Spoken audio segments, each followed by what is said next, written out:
you wanna go, close your eyes now and chase the sun. We gotta move, follow the tempo. Gotta take it ice, we gotta let it roll. There's 100 different ways how to spend the whole your day. We're gonna make waves. Part of the new day. We're gonna make waves.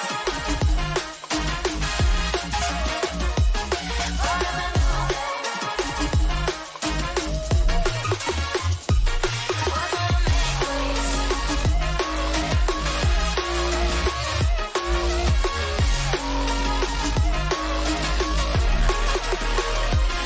We're gonna make waves.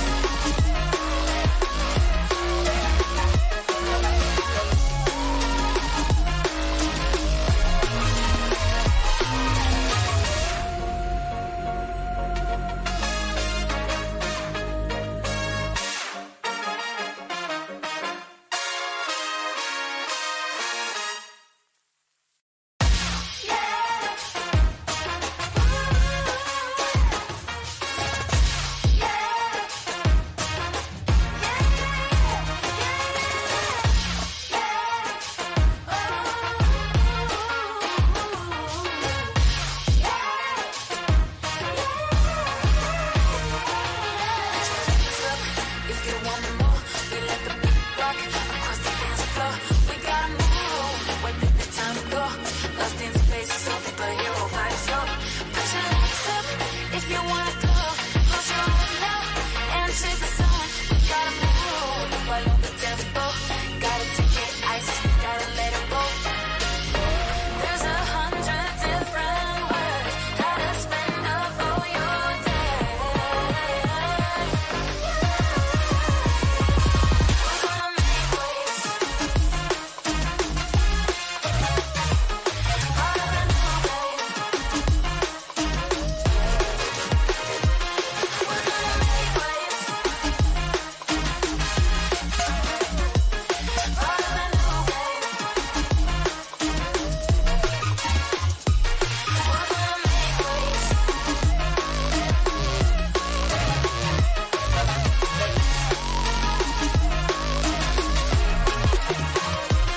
We're gonna make waves.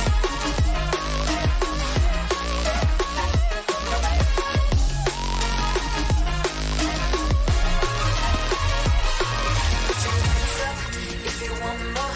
We let the beat rock across the dance floor. We gotta move, wait till the time go. Lost in space, superhero vibes up. Put your hands up if you wanna go. Close your eyes now and chase the sun. We gotta move, follow the tempo. Gotta take it ice, we gotta let it roll. There's 100 different ways how to spend the whole your day. We're gonna make waves. Part of the new day. We're gonna make waves. Part of the new day.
space, superhero vibes, yo.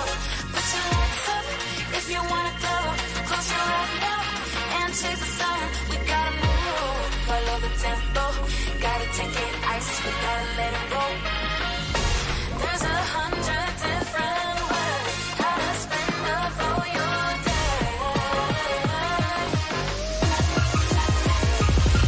gonna make waves. Part of the new world. We're gonna make waves. Part of the new world. We're gonna make waves. We're gonna make waves.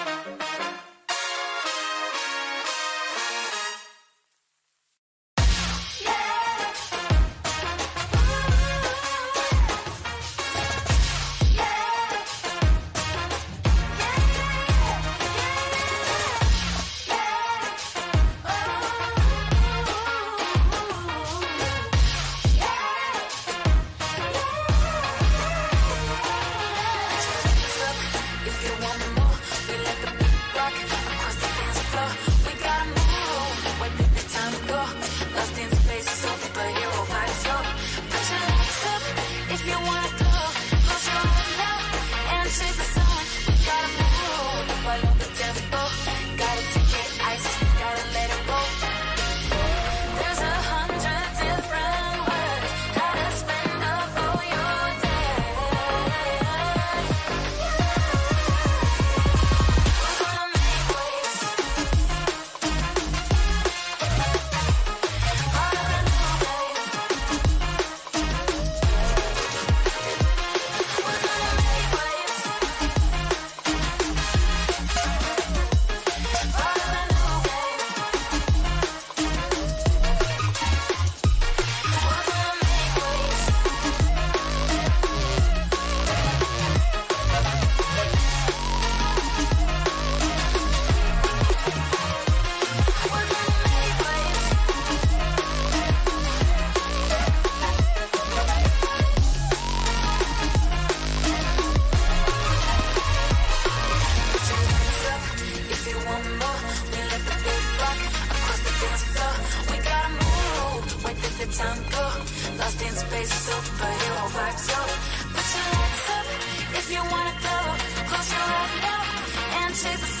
race, we gotta let it roll.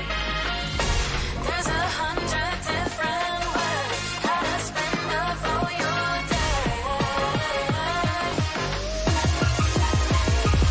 We're gonna make waves. Part of the new wave. We're gonna make waves. Part of the new wave.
Good evening, everybody, and welcome to the PUBG Mobile European Wonder League week 2. We are back with phase 2, second day of phase 2. I'm your host, Neptra. Hello. And this is Majesty. She's going to be joining me again for phase 2. Hi, Majesty. Good evening. Hello, hello. Do you want to say a quick word before we get into all that action and get a little bit more into all the things that are happening this evening? We are going to be telling you a little bit about the link you will be finding in that description. So, KG Shop, if you didn't know, if you're new here, they are trusted by millions of gamers around the world. So, with their discounts and promotions, you'll always find a great deal for your in-game top-up. So, if you need more UC, go ahead and visit them because you can find multiple payment methods to purchase items on both Android and iOS devices. So it's always very nice to try and get that stuff, get looted up so you look your best on the battlefield. And speaking of the battlefield, I think these girls have had the weekend now to really sort themselves out and get where they want to be. Glammed up and in strategy as well. So we're going to be looking at the phase 2 group division, which you can see here, Majesty. Yeah, there's all our groups. Let's just run through them quickly. If you weren't here for day one, we've got Group A there. It's Far Voice Gaming, Rook Eternal, Game Law Sirens, and Gemi Bassi Esports. Group B, we have Blacklight Arms Family, Vias Team, and the Humble Dolls. Group C, their logos are Livion Eternity, Dagestan, Fate Esports, and Besiktas Esports. Group D, heading over to ARG Angels, Bonfire, Team 812, and Gangster Girls. And our last group there, Group E, will be Infinite Respect Esports, Virtual Gaming Squad, and KYS Inferno. Yes, indeed. Now, we are going to be rotating those groups throughout the evening tonight. So we do have, which we'll see the map rotation in a little bit. We'll talk a little bit more about which teams are going to be playing which games in a second. But let's go over very quickly the overall rankings in case anybody was not aware. Or are we going to map thing? No, we're going to the schedule and prize pool. So the teams that have made it, we are currently in phase 2. That will be lasting till the 2nd of March. So yeah, until Thursday. So these girls have 4 more days to get all suited up, ready to go, and get their best foot forward for those finals coming up to the 6th of 9th or 6th to 9th of March, i.e. next week as well. So far, the girls are doing really, really well here. We got Dagestan, Blacklight, and Vias in that top 3 spot, each with a win. So we had 3 out of the 5 winning teams there are in the top 3 rather. And then you have Respect in 5th, and then Besiktas in 6th, who also won a game each. So we are looking at a few teams here already doing very well here. Of course, the format for phase 2 is going to be that it's only rather than top 3 going to finals, it is the top 10. So we have quite a few teams ready to go already in that top 10, and several that are very close to that 10th position. So we should be looking pretty good in terms of that. But here's today's matches. Yep, once again, 5 matches played each by each of these groups, so just 1 game missing for each group, running through Erangel, Miramar, Sandhawk, and then again with Erangel and Miramar. So 5 games for us tonight to enjoy. Absolutely, yep. And we are going to be seeing some teams rotate out. So for this first Erangel, we'll be losing Group A. So Group A will not be playing this first game. Their first game will start on Miramar, and Group B are going to take a rest. Sandhawk is C group. Erangel, Group E will be going, and 5th match, Miramar, will be Group D. So for Group D, the final match will be actually the 4th match coming into this. So each team do get to play 4 matches each tonight, and that's going to be how it's going to be going for every night until Thursday. So Majesty, we got some very interesting plays coming up. I feel like the kind of the action is going to be starting to go higher and higher as we get closer to that final day on Thursday, but we got a long road until then. We do indeed. And I don't know if we're going to start off again, game 1 predictions. Oh. Yeah, I'll let you take first because normally I get first. So I think, again, you can have first choice this time. Oh, This is a difficult one. There's so many good teams doing really well. You know what? I think I'm gonna have to go with Dagestan though. They're currently sitting there on top of the list. I kind of feel like they're gonna want to put a good foot forward just to keep themselves in that top. Okay, well, to keep it interesting, I will then go with Blacklight. Oh, okay. Yeah, so we've got 1 and 2 there, and I'll back up Blacklight for the first game tonight. That sounds like a great idea to me. I enjoy that.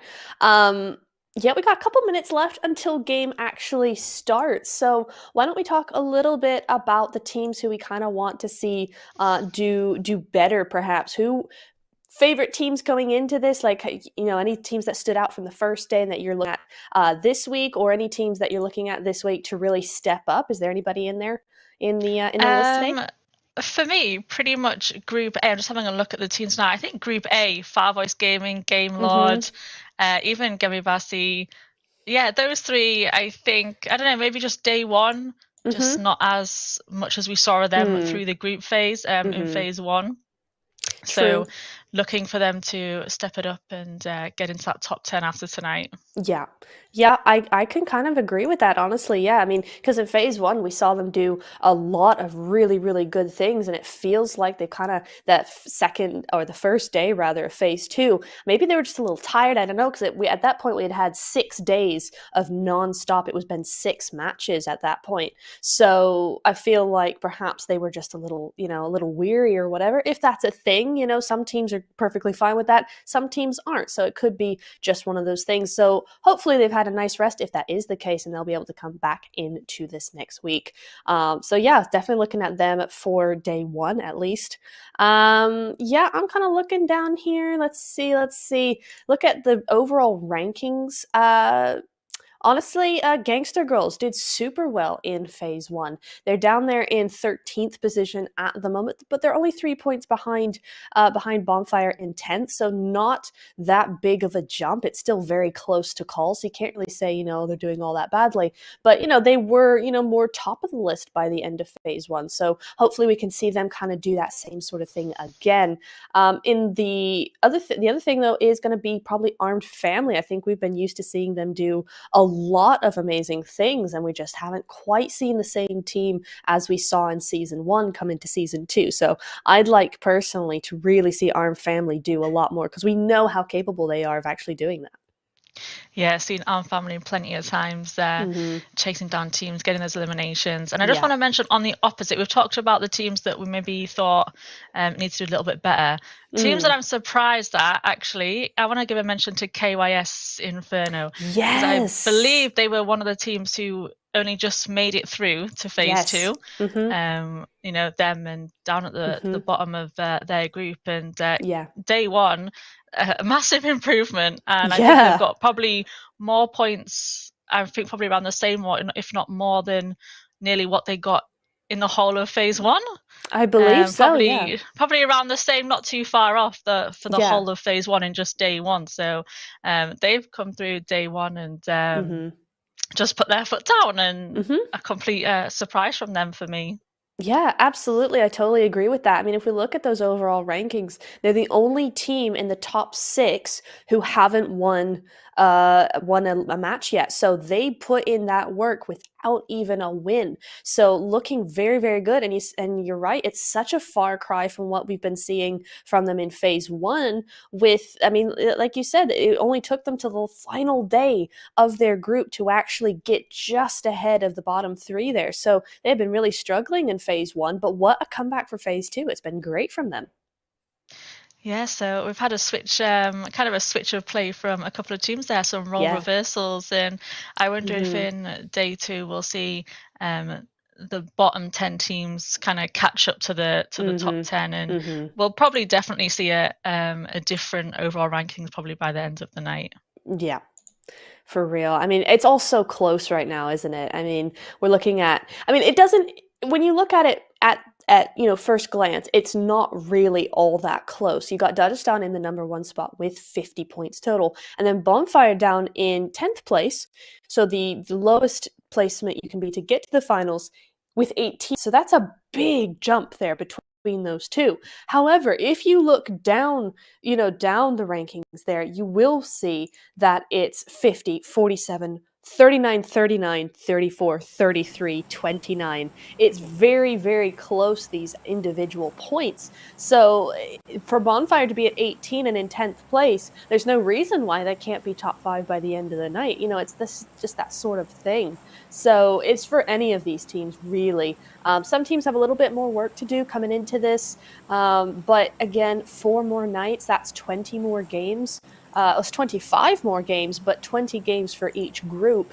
So each team going to play 20 games. So yeah, they've got 20 more games to shape up or just keep the consistency. So they're looking really good. Yeah, and we've finally gone into our first game. Here is our flight path for game 1, Erangel. Excellent. Headed straight over military base, passing a mansion and over there towards Lipovka. So Georgia pole that we normally see out of range for some of these teams, and very much on the south and the eastern side.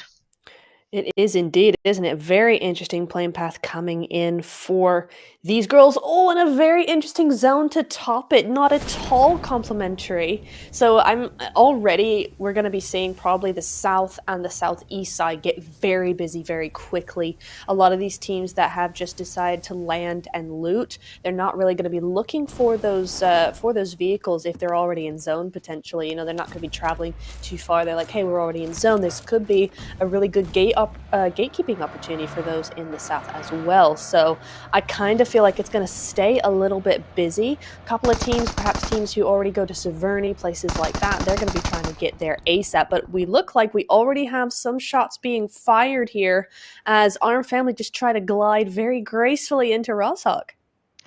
Yeah, it's a race of who can get to Roshawk quickest at the moment. I think I saw the team just below them, I think, just went to school apartments instead, as well. Looked like they were heading in the same direction, but I think Arm Family there, the only team who went there in the end, just keeping an eye on where the other teams landed.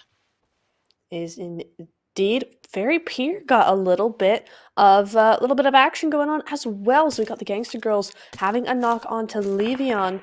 Now, Levion is in 11th place, and Gangster Girls are in 13th. There are currently 2 points between them. So this is another pretty crucial fight for both of these teams, although I don't think Levion actually want anything to do with it. They've gotten caught out once again. Wasn't this the same thing last week with Levion, that they went to that pier and then they got stuck out in the water? Was that them? We had such a lot of water zones. I can't quite remember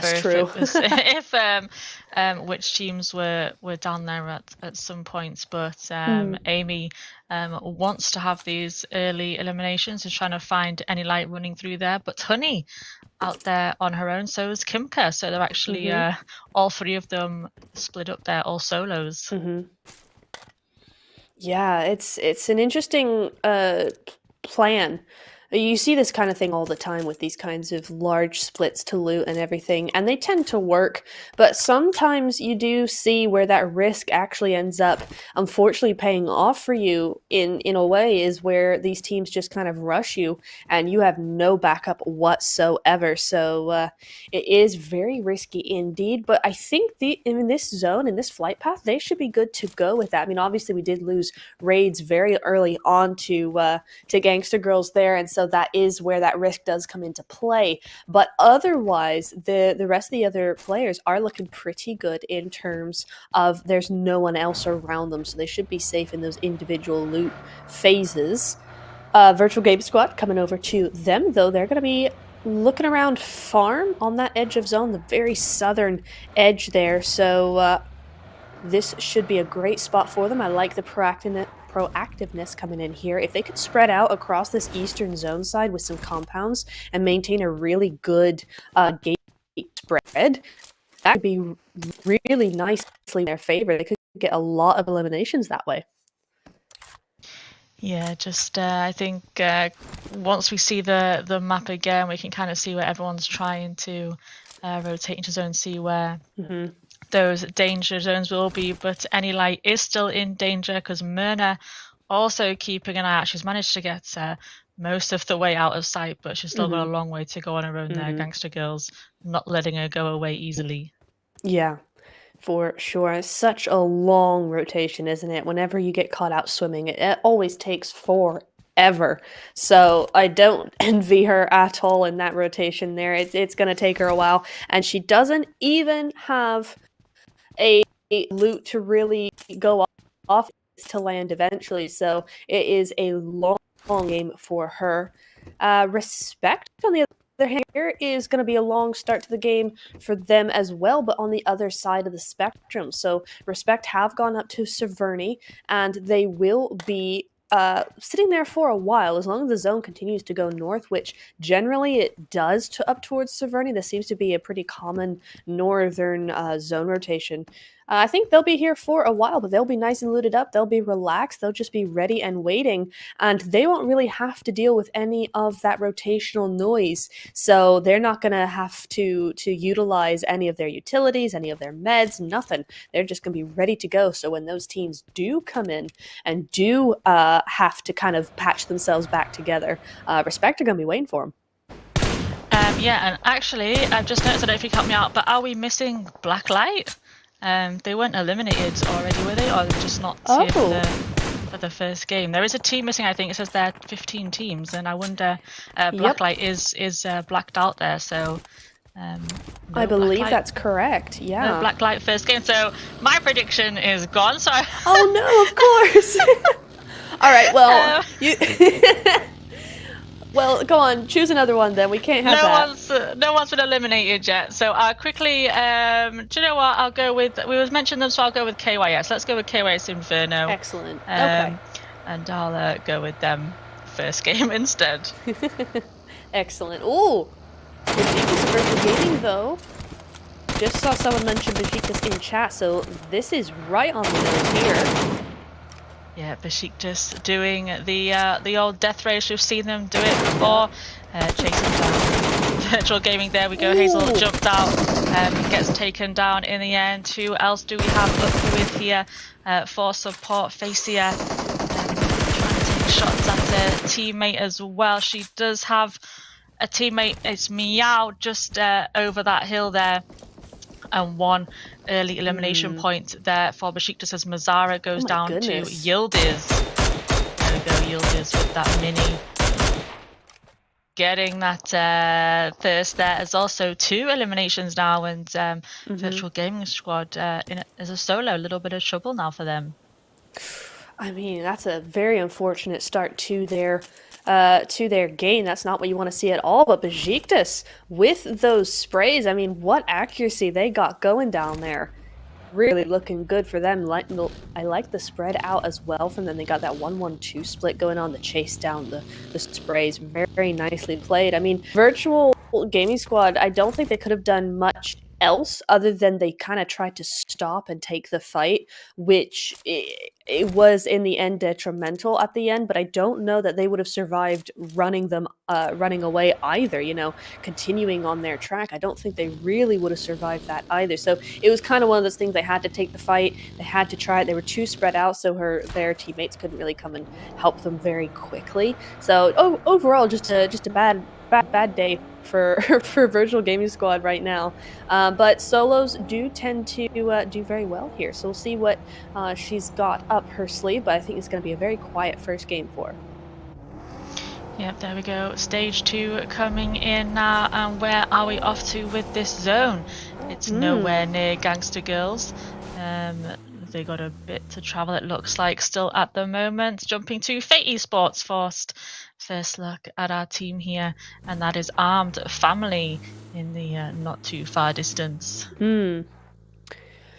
It is indeed. No, I'm just trying to figure out. Oh, okay, that's where we are. That little compound. It's tough, right? Because you've got these little compounds that have no names, and yet they are vital to the surrounding area. I mean, we see this compound almost every game when the zone comes up here. You know, this one as well. This little compound just downhill from it, and yet there's no name for it. We don't have a name, so it's just kind of like, oh, that little compound up into the northern region area ish. So it's actually really hard to call it out. But that's a great spot, so Fate going to be quite happy with that, hopefully, for now. Armed Family still in roster Roadhog and Humble. Love this position coming in from them. They're looking really, really good. They got that 2-2 split going on. That compound is a really tough compound to actually keep going with and to defend.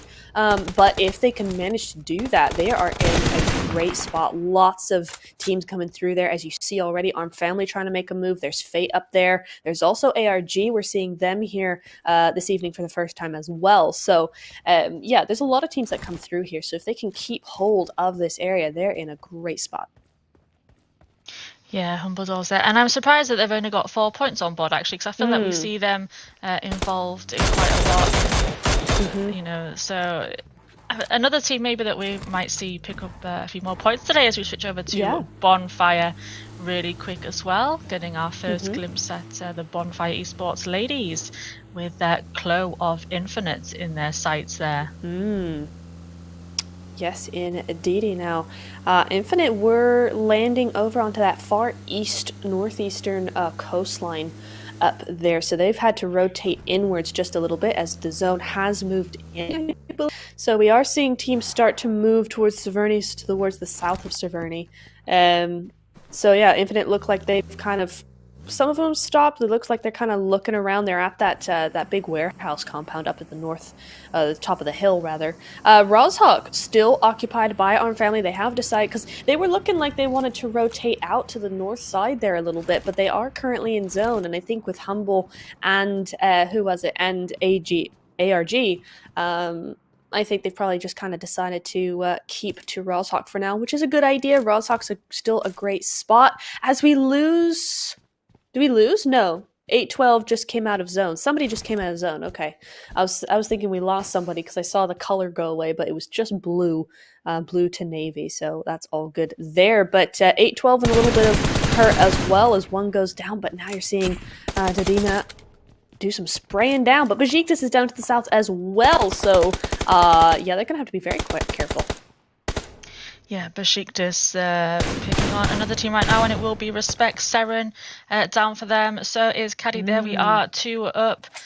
Just getting some revives up real quick as we jump back to Vias team. So Besiktas looking for those and there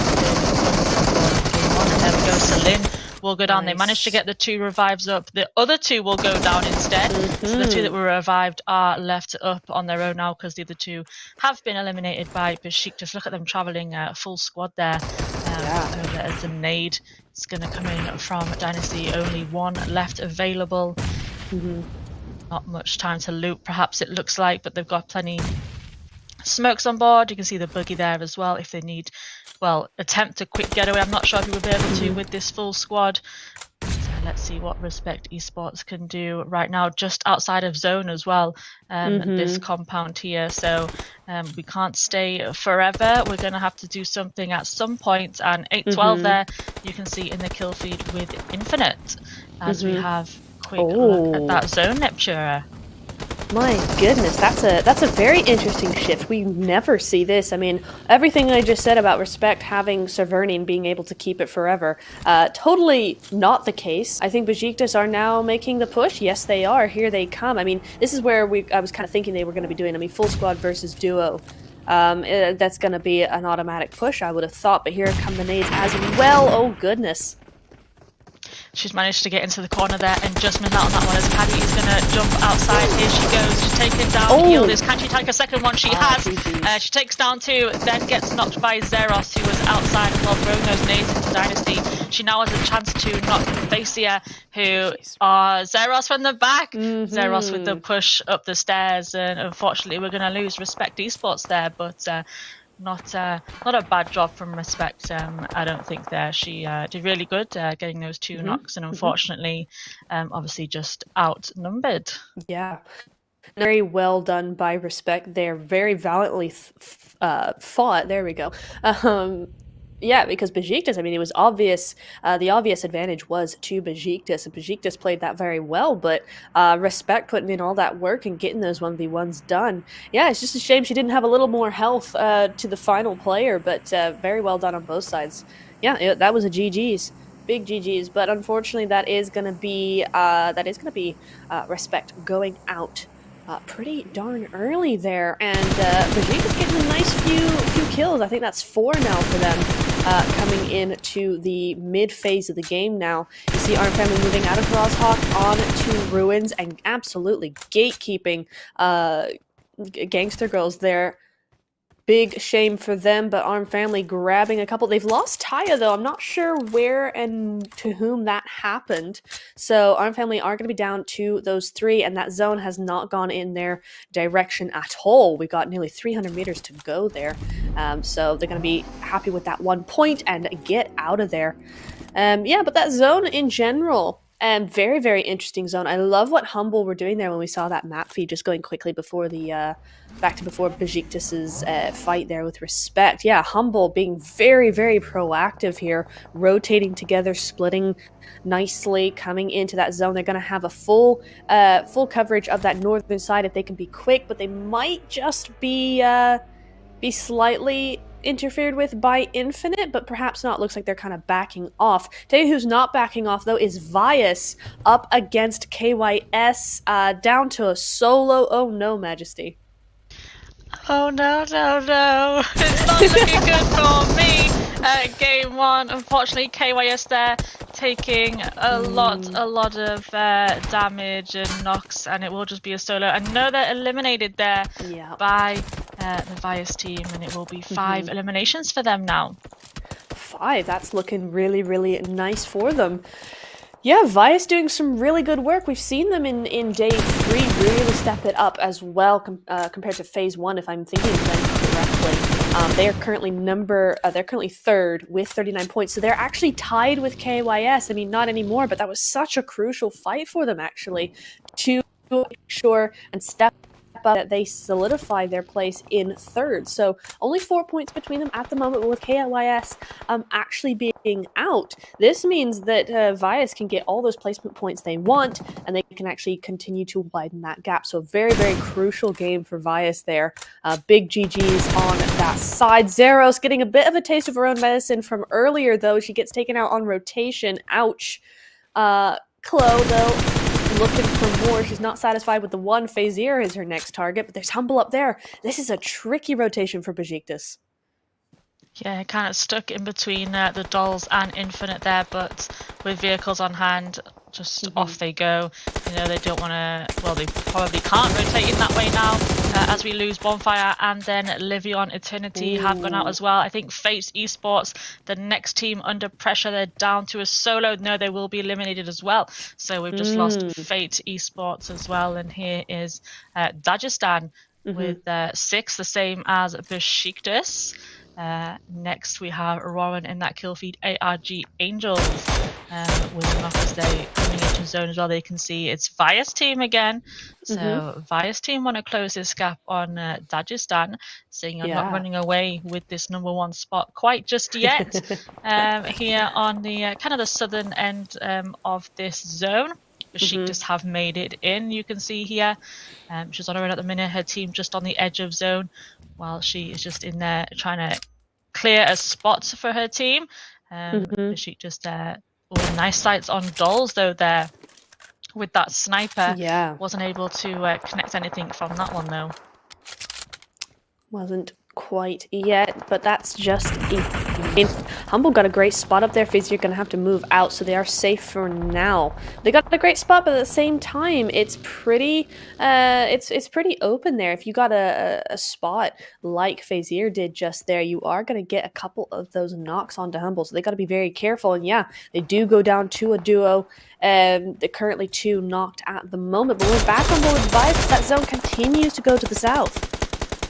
Yeah, Reno there just taking a knock. We never did quite confirm what to call her, so we'll just go with what Neptura thinks it is, and we'll call her Reno as she gets picked up there, same as Kiki. Plenty of time here for these revives for these girls, and head to next zone because it's 200 meters away, and we still have 9 teams involved. I mean, 27 left alive in this zone, and the problem with this zone is it's so open, right? I mean, these girls will be very experienced with zones like this, but we don't see this exact terrain very often. It doesn't often go up to this kind of open hillside just above the river here. So we are looking at some new territory for us, some new territory for these teams. Humble, I love how they're playing this very together and yet very spread at the same time. It gives a feeling of a lot of confidence, a lot of coordination coming through there. So love that for them. Overall, Infinite as well, actually taking a very interesting position on this side. They're right at the open. They have no high ground whatsoever. They're not quite in the center of zone, but it's definitely a planned play in the terms that they think that zone is going to be going over towards that side. So if it does, they've got some great vantage points, but at the same time, it's just a very interesting play from them. Kind of just like pick a patch of grass and line it and just hope for the best that nobody else can see us. But they can see Alina right behind Infinite, and Infinite we just saw from their view, no cover at all, literally just proning the grass and relying on the the hills and the dips there that nobody else can see them. But our family not too far behind them. Satan over there getting tagged up a little bit. Besiktas as well as they try and make their way to zone. That is Dagestan putting the pressure on as we lose Vyas team there. Vyas going out and 10 eliminations already there. Besiktas will be the next team to go out and it's 10 elimination points for Dagestan so far. They're now targeting the Humble Dolls. So looking good for Dagestan right now. Dolls there we can just see with those nades. The Molotov's going to go in first though from Rose. I feel like Dagestan got quite a nice spot there. They can kind of run freely. No one's behind them and they have that height advantage there. You can see with eyes on ARG as well. As one tap takes down close, so that's Infinite being targeted by Dagestan as well. They've got a player on a few teams right now, just a team each for each player. Or ARG there. Where you can see them very, very clearly from Dagestan's point of view. And it's going to be Armed Family. They're trying to push in through to zone with the Gangster Girls and Humble Dolls as well involved in that as Kiki goes down. Freeps eliminated by Amy of Gangster Girls. And Infinite now putting the pressure on Dagestan with a knock. Dear, oh dear. I mean, I see what they were... Oh, and there goes Humble. Or at least Kiki for Humble. So Humble is just down to Megumi at the moment. No, never mind. ARG grab her. So that's going to be a kill going to several teams, actually. So that's a big shame for Humble. They were looking really, really good. But I think even though they tried to place themselves really well, I think they just got kind of out-positioned by a couple of teams there. It's just too open, you know. Some of these teams are going to lose despite the best game they could have. So, yeah, it's a shame because they've been playing this really, really well. But still, it's a fair amount of points coming in to game one, and honestly, I wouldn't take this as a huge loss because they've been looking really, really good. I really like the play style coming in from them. On the side of Armed Family, that was a bit of a shame. I could see what they were doing there. They're trying to just eliminate the teams to their side because no one's actually out in the south side there for a good reason. It's very low ground as we see Dizzy go down to Clara, so you could see what they were trying to do there, but Gangster Girls just too strong for them. They're going to be going and maintaining their spot. They've actually moved into zone. They actually got a bit of a better spot than Armed Family do, although neither of them are actually in zone. But I'm looking at ARG and Dagestan for this one. That high ground's looking really good. Yeah, Alina there just trying to take a minute in that smoke just to calculate where she wants to move to next. Now she's solo with all these teams in front of her. There we go. She will go out to Simba. Let's wait for that to be confirmed. There we go. Just making sure it was I was right on the kill feed there as Dagestan now want to push on to Infinite. Looks like they are a duo. Amy goes down to Satan over Node. It's going to be Murder to push on Infinite first. 2v1 and Simba goes out there to Minnesota to Clo. Excuse me. So a great 2v1 from Myrna, whilst also the pressure of Dagestan there. I thought Dagestan might have participated in that.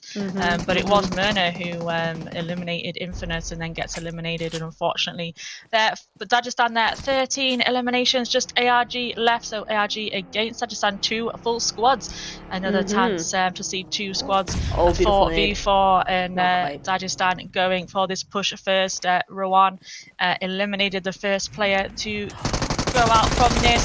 Satanova with the push. Is she gonna? No, she's gonna get knocked there by Shaima. Great UMP hit fire there from Shaima. Rose a little bit further away, but from behind, Clara is gonna go down. Rahofa is down, and there it is. Dagestan with our first win, and we finally get off the board with caster predictions, and Neptura gets the first point. I do. Absolutely epic. I love seeing Dagestan play like that. What a game from them. Looking really, really strong as well. I mean, kudos to ARG, looking really nice as well. They had some really great plays come in there. But, you know, once Dagestan had those amount of kills, you could kind of see it coming, you know, this really momentous thing on pushing. Tap 6 eliminations there. I mean, it's that kind of thing where you see that momentum. You see that this is probably going to be a winning thing, you know, in the end. You can just see from even the start of certain games where the momentum just keeps charging up and up and up and up. And you go, okay, this is looking pretty good for them. 17 total eliminations coming in for those 27 total points. I mean, this is going to put them very nicely in that first position because, of course, we didn't have Blacklight for this first game. And Vias were down in 39 points compared to 50. So for Dagestan, this is looking really, really good. Yeah, great first game from them, but also in second place, ARG Angels, much needed points for them too, and I'm pretty sure that will boost them into probably the top 10. They were sitting a bit further down, so great start from the both top 2 there, and also, you know, Gangster Girl Myrna there with that 2v1. It's a shame we didn't see from either point of view, but I thought Dagestan might have taken off, but they didn't. She got that 2v1 before they came for her, and it was nice plays from a few teams there in the final zones. Yeah, very, very nicely done. And I think as well, this was a big game for kind of some of the lower place teams. You got Gangster Girls coming in with 11 points, ARG with 10, Besiktas with 8. Now, Besiktas are currently 6, so they're not exactly lower place, but still, you know, got some 8 points going their way. Infinite, Vias, Arm Family, all these teams, they're actually getting some really good points coming into here. So looking pretty darn good for now, at least. And Gangster Girls with those 11 points. I mean, they were only 3 points behind 10th place, so they're looking pretty good as well because, of course, where did Bonfire go? They only got 1 point here. So, yeah, that's Gangster Girls into the top 10 automatically with 1 game. Yeah, nice job from a few of these teams coming out in the first game, and we'll see if they can keep it up throughout the night and put their placement on the leaderboard. Yeah, absolutely. Really, really looking forward to that. We are going to be seeing, which is it next? Is it the MVP slots? Is that the next slide coming up? I think it is. So yes, normally the most eliminations, and definitely I think we'll see Dagestan, of course, featured there. I mean, miles of eliminations above the rest. And there it is, 1 tap with the 6, but nice for Myrna in there as well, followed by Satanova and Rosa Dagestan and Zeros of Besiktas. Yeah, I mean, Zeros was popping off certainly from the beginning of that game onto Virtual Gaming Squad. So pretty safe to say she would have been up on here. But Dagestan coming in with a 3 out of 4 on the most elim board, and Myrna, of course. I mean, you can't just 1v2 an entire team to take 3rd place from them and not be on the leaderboard, you know? So Myrna with those 5 eliminations doing some really, really nice stuff there as well. So looking very good for these most elimination players. Some really good stats coming in to game 1, and we'll see how they kind of translate over to game 2, because Dagestan also do pretty well in Miramar. It's another one of their more popular, not popular, what's the word? You know, one of the games they like best, one of the maps they like best. So we will hopefully see them continue to do well on Miramar, looking good on there. But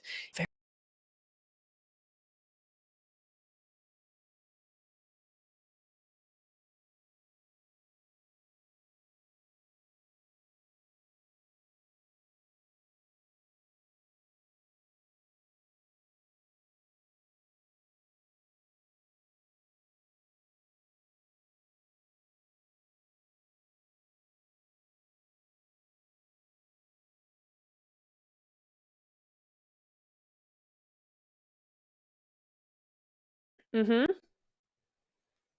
Totally. Absolutely. So hopefully we'll be seeing a lot from a lot of teams here. I mean, it's one of those things, and this is why the Wonder League's always so much fun. Because all these teams, there's not a bad team among them. There's not a bad player among them. They are all so good. It really goes any which way for most of the games. Sure, you see some teams have some really bad days, and some teams have some really good days, and then those same teams could automatically just switch day two. So it's really fun. It really keeps everything and everyone on their toes. So this is why it's always so interesting to kind of spectate these games and see what these girls are doing. Because man, I mean, Humble coming in there, they're at the bottom of the league at the moment with 4 points, and yet that game they played it, top 5. So it's really nice to see teams come back and do more and more and better, and it's just looking really good for a lot of these teams coming in here. But yeah, we are going to be seeing that graph soon. I mean, we all know it's going to be top of the list is going to be Dagestan coming in there. 13 eliminations. You're going to have a lot of damage for that. Here we go. Yeah, there they go. Way above the rest. But interesting, we are seeing much lower. Well, I suppose not. Maybe I was just looking at the wrong end because I was thinking I have much lower damage compared to normal, but there's quite a few over 1,000 or near 1,000. So yeah, maybe not. Maybe I'm not, but like Arm 52, KOAS with 390. There's actually a few teams here that didn't get all that much damage. Yeah, it looks like the other teams you mentioned. It looks like total domination by Dagestan, but looking at the rest, they're not bad at all, though. So No, it just equals obviously 17 eliminations, and the next from that was Besiktas with 7. So not what we're normally used to seeing. So very dominated Dagestan in game 1 there, but. Yeah, GG. I mean, everybody else still put in the work. It's not like everybody went down easily there. So plenty of damage shared by everyone. Yeah, absolutely. I just want to point out as well, respect. You got to feel for them. 447 damage going in there, but 0 kills to their name. So they were putting in that work as well. That should have seen them 4 or 5 eliminations, and it just didn't. So that's a big shame for respect. But still, they're putting in that work. From what I remember, they were the team that were up in Severny and came down and got taken out by Besiktas. But still, they were doing that positional work, that rotational work. They were playing their game as they should. So yeah, just a shame they got caught out that early, but still a great try from them, and it's hopeful for. Yep, can't wait to get into Miramar as fast as we can. And I wonder, do you think we'll see any teams, maybe even Dagestan or the top few teams, maybe start pulling away in regards to points? Honestly, it's entirely possible. I mean, already we're seeing Dagestan move away, but that's because I think we had a couple of teams there that kind of had a bit of a rougher game, and so comparatively, Dagestan aren't going to be soaring across. Yeah, I think today's the day we're going to be seeing a few more teams kind of pull away from others. We're going to start seeing a few gaps. At the moment, the way that these teams are playing, though, like from that first game, it's actually closer than it was when we started. So I could be talking complete nonsense here because we're seeing 47, 41, 40, 7 points between 5th and 2nd, and then 3rd. So then that's 6 points between 5th and 6th. I mean, it's so at the moment. So it's hard to say because 9th and 10th now tied with 26 points. It's very, very close. And as you go down the leaderboard, you just see more and more ties coming. So I would think on a normal day, normally you would start to see teams start to pull away a little bit in day 2. But the way this is going, I don't know. Yeah, maybe only 1 or 2 at the moment, but still plenty of time for everybody else to catch up. And they've only got to make the top 10, so it's not a race for first. But obviously, you still want to play your best. But it's going to be once again, I think, just the same as phase 1. It's going to be tight for those qualification spots. It will indeed. I mean, we're probably going to see it come down to a couple of points maximum. It's going to be very, very. And we're going to love seeing that come through. Is actually Miramar. Miramar is going to be a heck of a lot of fun, just a lot of fun all the way around. But we will be going into a very quick little break to get into all that. So stay tuned, spam some support for your chat while we wait, and we'll see you very soon. Greetings to the fans of PUBG Mobile. Finally, it's time to kickstart the second season of the PUBG Mobile European Wonder League. This time, it's even bigger. We have a whole new format designed to raise the competition level. As the level rises, so does the prize pool. A whopping $4,000 and 200,000 UC will be at stake for the teams to battle it out and claim. On top of that, we also have expanded the participating regions. There will be 4 regions in competition: Western Europe, Turkey, the CIS, and the recently added MENA region. The tournament will officially begin on February 17th and last until March 9th. Let's check out this season's format. The teams will go through 2 phases before arriving at the final. A total of 32 teams will participate, who will break down into 2 groups of 16 teams each. Phase 1 will begin from the 17th of February. 18 matches will be played for 6 days by each group. By the end of Phase 1, the top 3 teams in each pool will qualify for the finals. The last 3 teams in each group will be disqualified, and teams from 4th to 13th position in each group will advance to the second phase of the competition. The second phase will involve 20 teams. These teams will split up into 5 groups of 4 teams each.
Hello?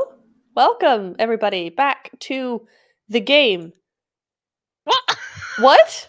Are we on? Oh, no. Are we? I Okay, believe that guess we're on. I guess so. Here we are. Hello. Welcome back to game 2. That's a shock for us as much as it's a shock for you watching, Yeah. guys. So Oh, goodness. I think pretty quick, Neptura, let's close our eyes, Oh, have yes. a prediction, Yeah. without looking at where everybody is. Yeah. Do you know what? I feel like they're coming for a comeback, and so I'm going to go with Game Lord Sirens again. Oh, yes. For their first game tonight. That's an excellent prediction. I think I'm going to go for Armed Family in this one. They're a team that do very well on Miramar, as we've seen in the past, and I think they're really looking for a few points. So I'm going to go with that one. But I like Europe as well. Game Lord, good. Yeah, I think I did predict them on day 1 as well. Thinking, they looked a bit not where we're used to seeing them from phase 1. So I'm still waiting. I'm still waiting for that comeback. So I'm still gonna back them. And yeah, first game back into today. So good luck to Group A, who are joining us for the first time. Indeed, yeah. So let's just go over very quickly who those teams actually are. We do lose Group B, so we don't have Blacklight, Wait, we don't have Armed Family. I know the groups, everybody. Rest in peace to your prediction. I know. When you said Armed Family, I was thinking maybe I wrote it down wrong. Anyway, one all then. 1 point to me as well. Yeah. So we lose Armed Family, Blacklight, Vias, and Humble Dolls as well. So they're not going to be playing this Miramar. Who will be playing, though, is Farvoice, Gebibasi, Game Lord, and Rook. So tell you what, I was looking at Rook as well. So I'm going to go with Rook instead of Armed Family, since they're not actually... Oh, wait, or does that count? Because you went with Blacklight, but they just weren't there. It's not that they were the wrong group. So maybe I just have to, I just have to lie in the bed I made. I don't know. No, I'll give you a chance. Yay. Actually, I was actually thinking about Rook as well. I knew I was going to go with someone from Group A, and I thought about Rook, but then I thought I'm going to back Game Lord and see what they can do tonight. I have a feeling they might want to prove something to us and everybody, and remind Group A are still here. Yeah, absolutely. I think that's entirely there. But yeah, also, if anybody in chat wants to take a prediction as well, Farvoice, they tend to do very well in Miramar, and they've been looking pretty good so far. So Farvoice would be a good shout as well.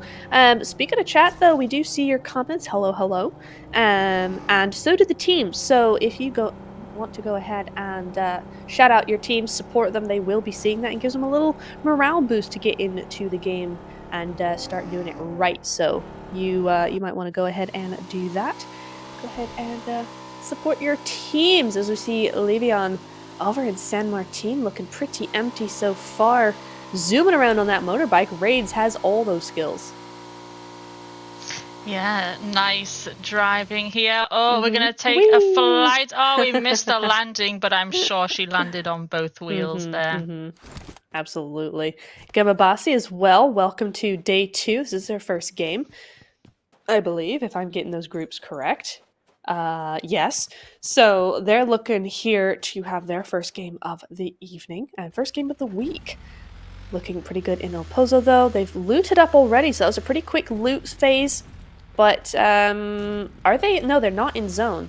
So, well, it's weird because it looks like they are in zone, but at the same time, they're not in zone because it's gone way down to the south. So, I don't know which one of us is wrong here. Most likely me. So, are they in zone or are they not? I have no idea at this point.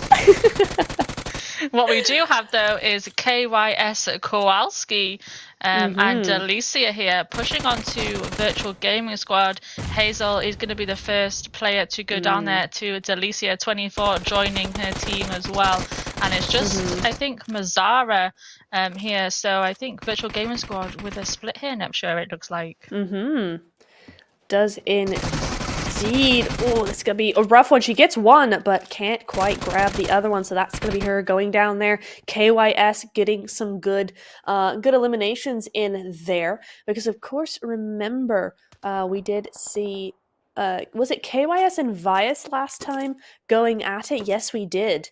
KYS, Vias actually going and defeating KYS in that first game, but looking not all that bad. Where's Blacklight? Interesting. So we don't have. Oh right. So they've not. They're wait. What? All right. We're not gonna question it. That is what it is because we have full 16 teams here. So not entirely sure what's going on there. Oh right, because Group B's not joining, which means Blacklight aren't even in the game right now because it's not their group. So we'll just see how this goes. So it's based on. Oh, of course. I'm very silly. This is based on their results for all the teams who are currently in game right now, I believe. So of the groups in the map, KYS is second, but not second overall. Got it. Yeah, we're just figuring this out as we go along. Kind of confusing a little bit for everybody watching as well, I guess, because you would probably come into this game and think, oh yeah, first Dagestan, second KYS. But no, it's just omitted the teams that aren't here. Especially because KYS are near them anyway. They're currently in 4th position, right behind Vias, but they're still tied. So it's like a completely possible that they would have actually been in 2nd place, some sort of calculation thing going on there. But no, that's just where those groups are currently in. Those positions right there. Farvoice looking to push up to Fate a little bit, but Fate have to be a little bit careful as well because you got 8-12 lurking in the background as well. Difficult little compound they've got themselves in, though. They got some nice overwatch by their teammates up there, but those compounds just so open. But I don't think Farvoice really care all that much. They look to be going over to the kind of the crate area of Los Leones instead. Much better position for them, so they can just chill out a little bit, get shot down on the way there, but no, it's not going to touch them enough. So we'll be seeing these teams kind of situate around Los Leones, I guess. I think that's where that zone has actually gone. So yeah, we might see actually a lot of action in Los Leones finally, because I think it's been, we've not seen much Los Leones action in general this tournament so far. Yeah, normally a couple of teams do land there, but obviously it's so big that you don't have to be so close together. But Farvoice just driving through, just with those warning shots, trying to get anything they can. But Farvoice, quick enough drivers there through Los Leones, and there you go, a quick flash of a UC code, guys. 300 UC there. If you can be quick enough to note down that code, and don't forget, if you claim that free UC and you need some more, do head on over to Kachi's shop where you will get great deals on your game top up. So yeah, a bit of UC there for you guys, as Nilsu of Bonfire there just taking down Amy. Cumsel's gone down to Yatem, so Game Lord Sirens not too far away here as well. They must have some views somewhere. And Myrna there just getting that height onto Nilsu. Nilsu spots Myrna is going to go down to Gucci though, and gives a little bit of a chance for Nilsu to heal up there, because I feel like Myrna could have had her. But here comes her teammate Rowan, does knock Nilsu there, so just 2 left for Bonfire. You see them have that great game on day 1 in Miramar, I believe. Miramar? Yes, but there we go, and Gucci getting that 2nd elimination. Diablo there confirming, not quite sure who she just confirmed the kill on. I just missed it quickly. But yeah, so did where I. are Game Lord? Oh, we can see them there now. Yeah, there they are, up by the church. Doing a bit of a third party there onto Bonfire. Gucci got it all to do now. Goksu is her teammate, left in it with her a bit further out in Game Lord. I guess they're right with Cumsel, so we'll probably most likely lose Cumsel there as well. And Goksu just pulling a little further back. Yep. as they should, really. I think they got caught out slightly by that third party from Game Lord. Bit unfortunate for Bonfire, of course. They were in, it's always unfortunate to get third partied. It was great timing by Game Lord to actually come in and grab what they could. They knew there was a fight going on the other side of church. Did they know there was a solo in church? I don't know, most likely. Making that push and knowing that there was only one up there was a perfect opportunity for them to go grab a point or two, rather, and see if they could get that position. An excellent position for this zone. I've said it before, I'll say it again. It's a great spot. So Game Lord got some tactical positions going on. Yeah, KOS real quick. Coming for the other half of Virtual Gaming Squad here, we can see Kai in the warehouse. KOS Inferno track them down. And it's going to be another 2v4. Ooh. Kai goes down first, so Meow. Last one up for Virtual Gaming. What can she do here? She's got that Vector equipped. We know how lethal the Vector is. Who is going to push in here first? We've seen plenty of solo squad battles there. Can she? No, she can't. GG's. Unfortunately, we'll go out to Delicia, and that's KYS Inferno with 4 eliminations onto Virtual Gaming Squad. Yeah, Virtual Gaming having a bit of a rough start. We saw it with Besiktas. They went down to a solo pretty early on due to Besiktas and Erangel. Now it's here in Miramar as well, going out completely. So bit of a tough start. But in both of those, they were just trying to make their own rotations and mind their own business, and they kind of got pushed on. They kind of got a little bit, so not entirely their fault at this point. But yeah, it's been a bit of a rough time for them. So hopefully they can bounce back in the next 3 games. I'm just trying to see. Virtual Gaming Squad are in group. Which group are they? Wait, hang on. I can't find them. Virtual Gaming are Group E. Okay, so they've got 2 more games. They've got Sandhawk. They're going to rest Erangel and then come back on the Miramar. So they should be good to go. They've got 2 more games. They're fine. So yeah, we'll hope to see them come back better in the Sandhawk. But KYS got a nice couple of kills. Nice 4 kills, in fact. And that's put them up to 44 points. But Aqua going down there. And they're a bit in a predicament as well. They got Dagestan right behind them. All around them, actually. So there's a big spread out here on zone by Dagestan, by KYS. They're both kind of gatekeeping each other at this point, so this is very interesting. I don't know how this one's going to turn out, Majesty. Yeah, but they're gatekeeping each other in the blue zone, so probably not ideal for Aqua to stop there. I know she had eyes on a Dagestan player, but in that kind of position, do you want to be taking a fight outside there when you have like 300 meters to go for the zone and the blues closing in? Do you really want to be stopping out there? It really depends. If you know it's only a solo and you can grab it easy and move on, then sure.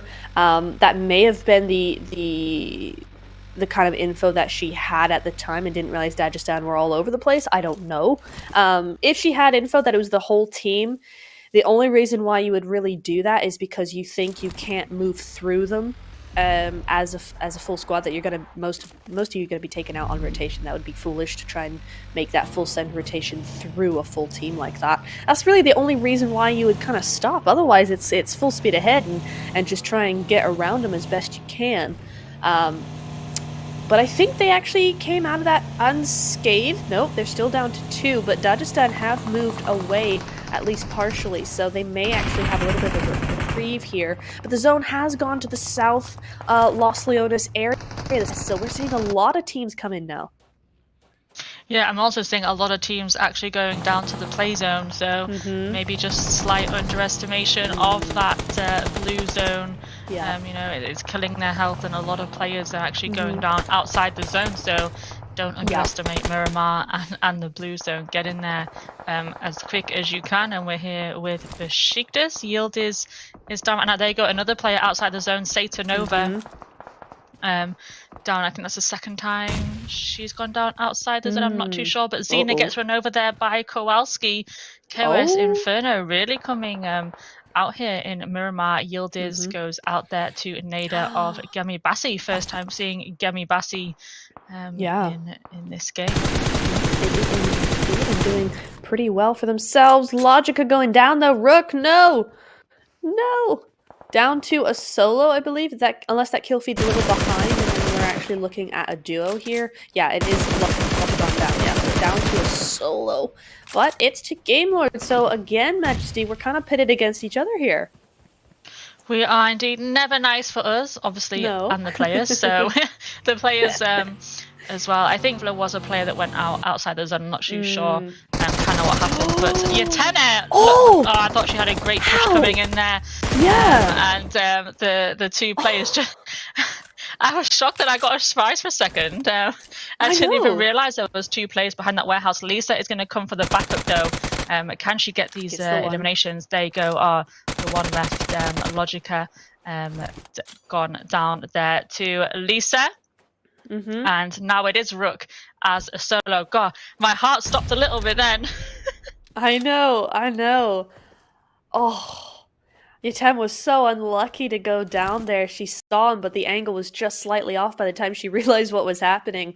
Yeah, that's the problem with the third party is if you can see around the corner, so can they. So yeah, Rook just got a little bit of the advantage there in terms of the angles, but nice retaliation by Rook actually, and they're just down to that solo though. So I think that's going to be Game Lord just leaving them because she's out of zone, so they can move on. Just keep their eye on that last remaining player of Rook and continue with their game as a duo. Still very capable as a duo. They're going to be outside of zone actually at the moment, but we'll have to see because that zone, the placement that they actually got is kind of difficult. Yeah, Ali going to go down there. There's so much Overwatch on that other side because you've got all those buildings on the ledge there with nice high windows for angles like this. So Game Lord are going to have a bit of a hard time on this one. Yeah, Ellie did already knock Lisa once. Obviously, Favo's Gaming full squad getting their player back up and Ellie trying to go back for her again. But plenty of time for her to be revived as well. And they're going to have to move quickly for this zone. Looking at Dagestan once again there. Giving respect. And can you believe stage 5, 14 teams? We've only had 2 teams eliminated. We have lost Gangster Girls there, you can see, and Virtual Gaming Squad from earlier. Ellie has gone down again there for Game Lord. And what is going to happen next? Because there's a lot of players, a lot of teams. Seren's going down to the play zone, so that play zone's coming into play as well. Everybody fighting. It's kind of like an extra team, the blue zone. Yeah, it really is. Yeah, literally a 17th team, and I think is that Ellie confirmed by Rook. It's the solo from Rook there, taking out Ellie, and that leaves a solo for Game Lord Sirens. I was trying to think really quick there, and Rook. So both of our teams, no, Game Lord Sirens eliminated there, and that's my prediction out in 14th place there, but they do have a few elimination points in their first game tonight to add to their total so far. Yeah, decent game. I mean, yeah, they go out in 13th with the new point system. Even with the old point system, actually, 12th was the earliest or the lowest down you could actually get points. So Game Lord just not really lucking out there. A little bit of a shame coming through for them, but you know, it is how it is, and they actually got some eliminations to kind of balance that out a little bit. So overall decent game from them. It's just gotten very busy. They didn't have a great spot in the future zone. The zone kind of did them dirty a little bit, and it was going to be very difficult for them to actually move in and get a decent spot because so many other teams were out here. Oh my goodness, 8-12 doing some damage onto Farvoice though. Yeah, and I was just keeping an eye on Gummy Bassi and Besiktas as Besiktas get eliminated by them, and Farvoice Gaming currently they're going down to 8-12. We've got 8 teams now, so we've just lost like 6 teams in like a minute from when I first said there was 14 teams left. We're down to 8, 20 players. I think the only squad there is Gummy Bassi as we see 8-12. One player left, Jen Taker, will be eliminated pretty just blasted out there. Yeah. And that is 8-12 out in Farvoice Gaming. I was actually I was leaving my Farvoice Gaming prediction for Sanhok, you know, so I left it on purpose, thinking I'd back them for Sanhok. So, Right.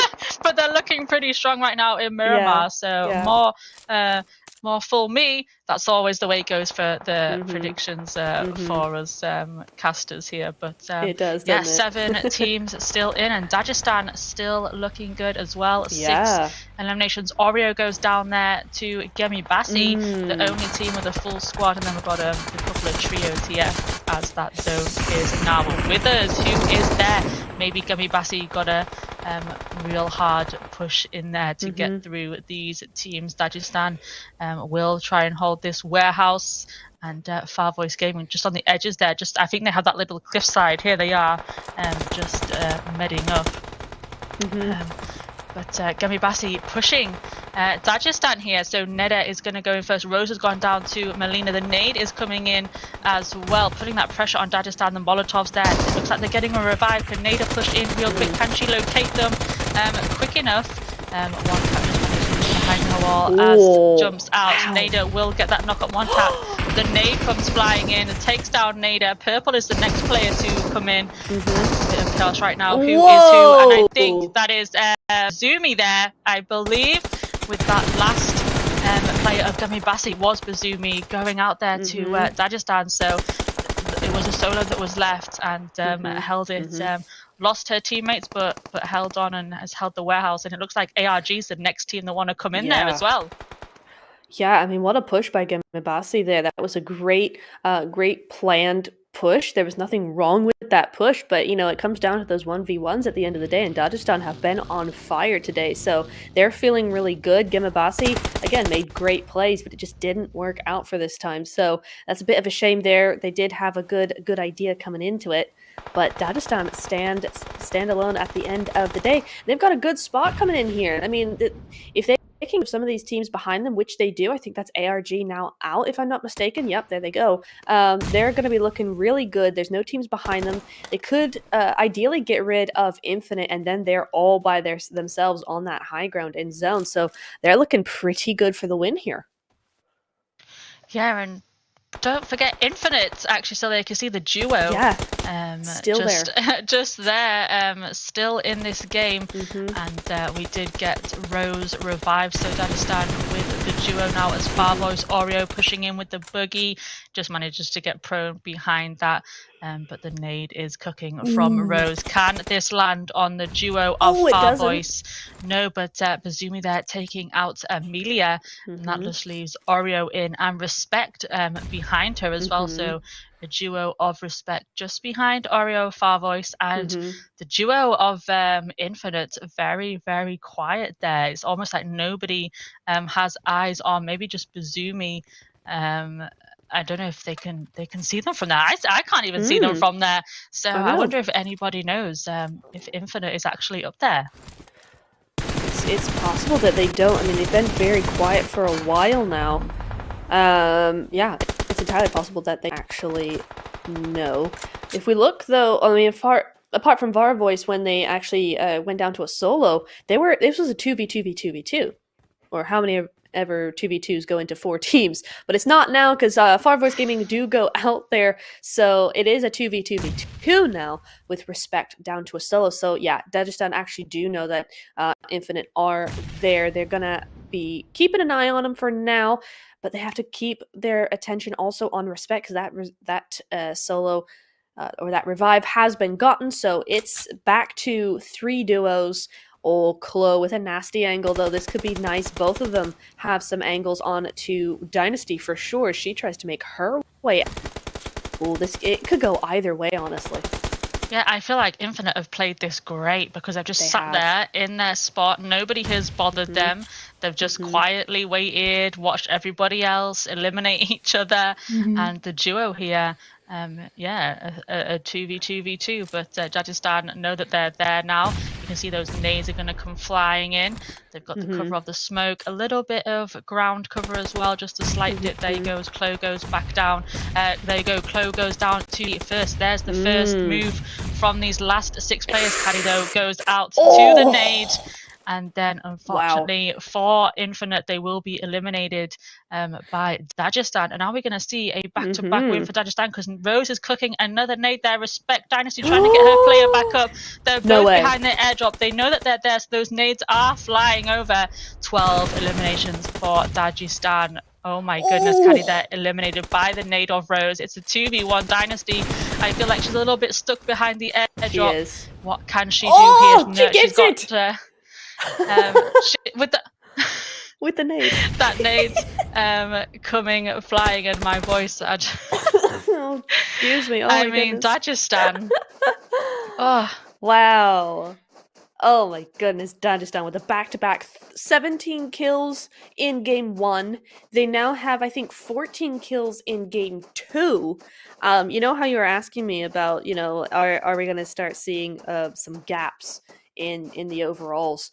Absolutely, yes. Dagestan are making sure that they are far and away above all the other teams. 24 points this round. I mean, that is what, 27 and 24 quick maths is 51 points. So they got 50 in 4 games last week, right? In day 1. They got 50 points in 4 games. They have just equaled that plus 1 in 2 games. Do you know what? And I'm mad at myself. I literally said to you, didn't I? Yeah. I like picking Dagestan from Miramar. Yes, so I'm annoyed at myself for that one because I should have went with them for the back-to-back. But I mean, another great game from them and from some of those other teams as well who really needed that too. And I still think maybe Dagestan will start pulling away, but it's that mid-table race that's it's just going to be so interesting. Those top 10, and now we are 24 points. And once again, the next team behind them with eliminations was Gamibasi with 7. So again, it was just domination by them, and then kind of even throughout everybody else. Yeah. We're used to sometimes seeing, you know, a few teams maybe get 10, you know, a couple of teams with high eliminations, but just only Dagestan again with the double digits. Yeah, for real. I mean, if you look at those points you pointed out, Gamibasi, you know, next highest elimination count, but by half. They only got half of what Dagestan got, and Gamibasi had a great game. I mean, let's be real. They had a great push onto Dagestan. It was looking really good for them, but Dagestan were just, you know, on top of their game for today. They're looking really, really good. So just one of those things that happens. But yeah, Gamibasi had a great game coming in to their first game of the night. So it's looking like they might have a really good night tonight. Very consistent if they can keep this kind of pace up. Farvoice as well had a good game. Infinite had a great game coming in here, 3rd place overall. So looking good, but Respect as well. Looking good as well. I mean, Respect, of course, being currently, I'm not entirely sure this is the overalls before game 1, but before game 1, they were in 5th place. So they were looking pretty good as well. So that's some excellent points to get them ever closer to that top 3 spot. But most eliminations, Majesty, again, Dagestan back to back here. Yeah, I think they'll be having their own kind of inter-team competition of who's going to have the most eliminations from today. Yeah, I wouldn't be surprised if their head-to-head after today was 2 Dagestan players. So I'll have to wait for that one for the end of the night. But 6 apiece there for Rose and Bazumi. And then we've got features from Native, Gamibasi, Opium of Run, 812 Kitty as well, with 3 eliminations. Indeed. I mean, it just puts into perspective this is kind of the story of the game, isn't it? With Dagestan getting double as many kills, as many points, as many whatever as the rest of the lobby. So you got that 6-6 and 3-3-3. The rest of the lobby did really good. They had decent game. Most of them had a really decent game for this first Miramar, but Dagestan just up and away. There they go. And you see Gamibasi in that 2nd position there. They had a lot of damage coming into this, but only those 7 kills. So somebody's been stealing somewhere, or there's been a lot of revives there, so they weren't able to finish up those eliminations. But Dagestan coming in with that 2,500 damage. My goodness. Yeah, I kind of feel like if you just block out that left-hand side, if you take away Dagestan and look at the rest of the teams, Yeah. It's a nice spread of damage and Mhm. eliminations from everybody else, and then you have Yeah. Dagestan with a back-to-back win and just Yeah. pulling away from everybody else in day 2. I mean, aren't they? Quick honorable mention though to Fate and Besiktas because they had 0 kills each, but 593 and 404 damage. So they were still putting in a lot of. They just weren't able to get any of those converted into eliminations. So it feels bad, man.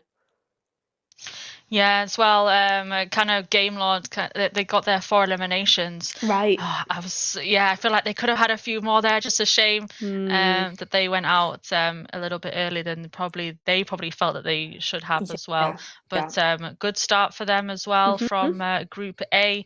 Obviously, Gemibasi Group A as well, and Rook. So all of those teams, Far Voice Gaming as well. They did pretty good too. A lot of damage. So Group A coming in and looking good. Good start from them. Yeah, absolutely. Looking very good. Like a decent, it feels like a decent game coming in. It's not, for a lot of the teams, I think a lot of the zone actually ended up pushing a lot of these teams out of the game earlier than they would have liked. I don't know. Hang on. I think Nacho has just had a heart attack or something because oh no, she can't control herself. Oh my god, she's got 1 point on the board thanks to Dagestan, and I think she's just going to vote for Dagestan for the rest of the night now. Unfortunately, unfortunately for Neptura and Dagestan, they will be missing from the next game, so they won't be able to make it 3 in a row, and we will get to have a new map winner. But yeah, there you can see more than double now. They've pulled away from second, third, fourth place. With more than double just with those back-to-back wins and 62 eliminations. Wow. Oh my goodness. I mean, that's double. I mean, let's not count Blacklight at the moment because they were not supposed to be in Miramar and they missed a wrangle, right? So we can't really count them at this point in time. But Vias have been here and they've got exactly double what Vias. I mean, that's insane from Dagestan. They just came in. They had 1 win coming day 2, and now they've gotten back-to-back to make it 3. I mean, they are just on fire tonight. You love to see it. But yeah, I mean, looking overall, apart from them, looking really good. Again, keeping it very, very close. Gemibasi coming into 7th place there with 37 points. They were, they're still 30. They were still 7th. Okay, they're still 7th. Don't mind me, everybody. But no, looking pretty good. The 20-point range has gone all the way down to 13th now, rather than I think 10th or 11th. So we are starting to see more and more points come through here. Fate grabbing 4 extra points to be tied with Humble now. So those 2 teams still have a tiny bit of work to do. They've been looking really good. They've been having some decent games coming in to day 2, but they need a few more. They need to keep some consistency going because both of them have that potential. We've seen them do really, really good things before. So looking forward to seeing how they manage this one. Yeah, I think it's going to be like this for the next few days with that range of the 10th place. A couple of teams there who have had another great start. ARG have moved right up. Yeah. So keep on climbing to teams chasing top 10. Absolutely, yeah, looking very, very good and very exciting for all of us at home. You'll love to see it when teams get really, really competitive like this and everybody's doing so well, so it's really close. You'd love to see it. We're looking forward to Sandhawk for sure for this one. During break, what we're going into in just a second, don't forget to go ahead and look at the little description, the link in the description. There we go for some great deals on in-game top-ups at the Catchy Shop. You're welcome to go have a look while we're in break. But yeah, we're going to be going in break now, so we'll see you in a few minutes.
time go. Lost in space, superhero vibes, yo. Put your hands up if you wanna go. Close your eyes now and chase the sun. We gotta move, follow the tempo. Gotta take it ice, we gotta let it roll. There's 100 different ways how to spend up all your day.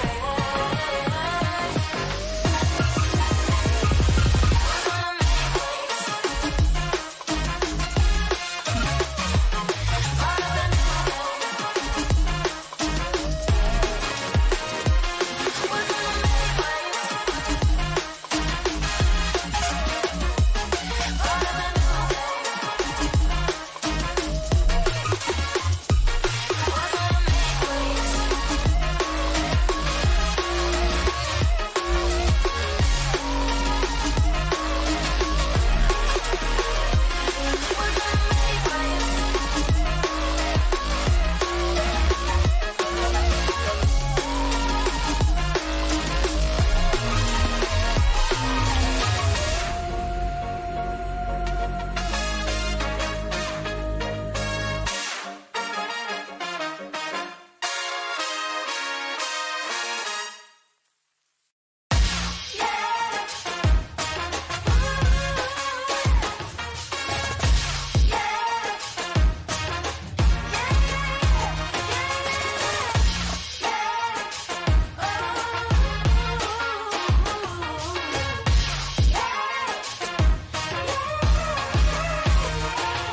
Welcome back, everybody. Oh, we're getting straight into it. Is going to be Sandhawk, our third game of the evening, 3 out of 5. So these teams, for the most of them, have 2 more to go. We will be seeing that flight path, though, going straight down the middle, but a little bit to the north. So that looks pretty nice for these teams, although on a small map, this doesn't really matter. But we will be looking for that actual that zone coming through here in just a second. Looking good, though. I don't think we did our predictions, though, Majesty. We didn't, and I did say I was saving my Far Voice Gaming prediction for Sandhawk, so I better stick with it. And there they are in a Paradise with Gangster Girls. And who are you going with? Ooh, it's hard. I'm kind of feeling for this one. Honestly, I think I'm going to go with Gemabasi for this one. They looked really good in Miramar. This is their second game. Yeah, I think this could be really good for them. Yeah, and just a quick recap for you guys. Group C is missing, so Dagestan will not have the opportunity to win 3 back-to-back. So we have no Livion, no Fate, no Dagestan, and no Besiktas. And we know how much Besiktas like a Sandhawk. So that is Group C resting for this game. Alrighty, well, they can take a nice little break then. All those teams have been doing really well so far tonight, so would be nice to see them on Sandhawk, but not tonight. We will be seeing them perhaps tomorrow on Sandhawk instead. But no Sandhawk for them. Painan looking a little busy, though. Well, we got Bonfire and somebody else I can't quite see over behind them, actually. Who is that? Arm Family. Okay. Family looks like. And just with our predictions, I have noticed in our last game, we both predicted Group A as they came into play day 2. Yeah. And then for this game, we've picked the other 2 teams from Group A. So we're really backing Group A today. We are. That's so funny. Come on, girls. We want. Well, I definitely need to get a point back. Yes. So true. Group A. We're really hard backing Group A in the last 2 games. Yeah.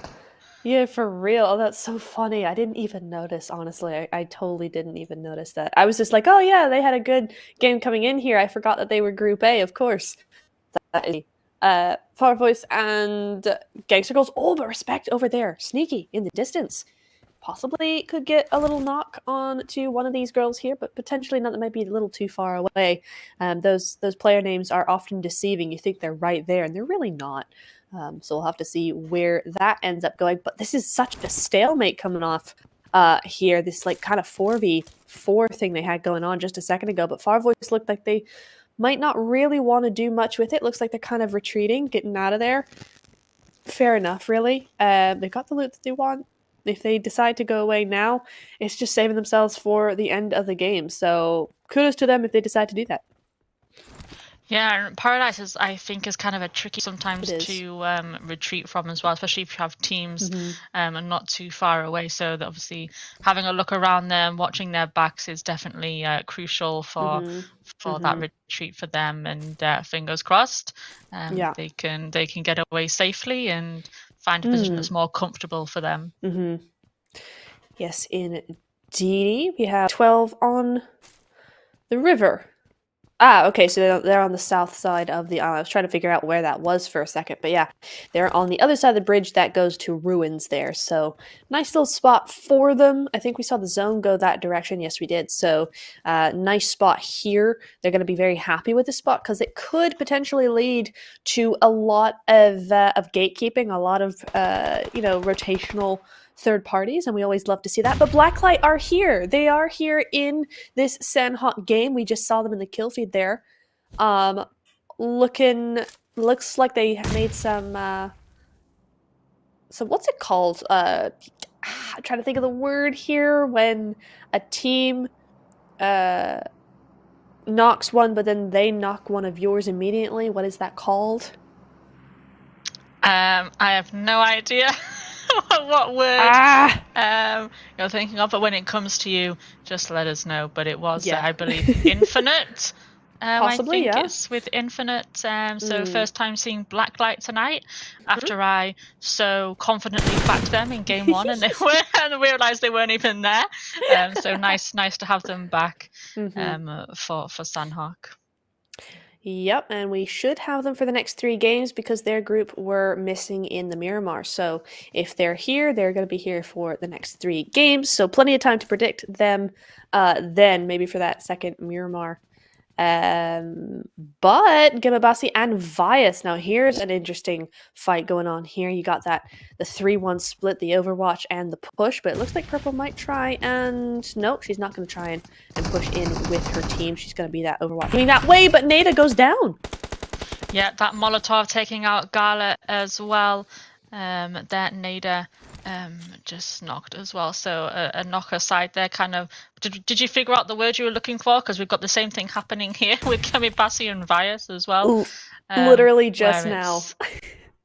Where it's retaliation. There you go, retaliation. There we go. That's a nice word there in the thesaurus. That makes us sound more professional, doesn't it? I'll keep that one. Absolutely, it's a great word. It's a good word. Oh dear. Excuse me, everybody. The cough is attacking every time I laugh or every time something amazing happens. So if you hear me coughing, it's because you're doing really well. So never forget that. Yeah, so that's happened to me at the end games because I'm speaking so much. I'm so excited I start choking on my own voice. So it is purely just because we get so excited and we want to say so much. But we've got a lot of action happening right now in Painan. Also between Game Lord Sirens in the kill feed as well as Zone closes in. So as always, Sandhawk is doing the business for us spectators.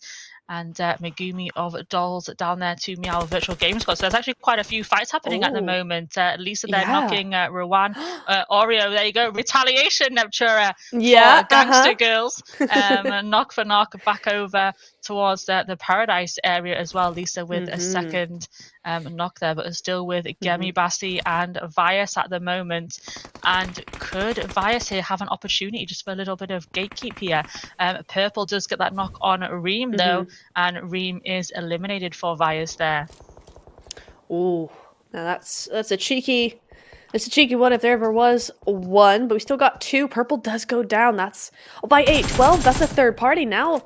Gemabasi have to be very careful with how they play this because 8-12 on the other side of the river, they have spotted Purple, and you don't want to lose Purple if you're Gemabasi. I mean, all these girls are good, but Purple, I mean, we've seen what she can do. She's kind of next level, so you really don't want to lose her if you possibly can help it.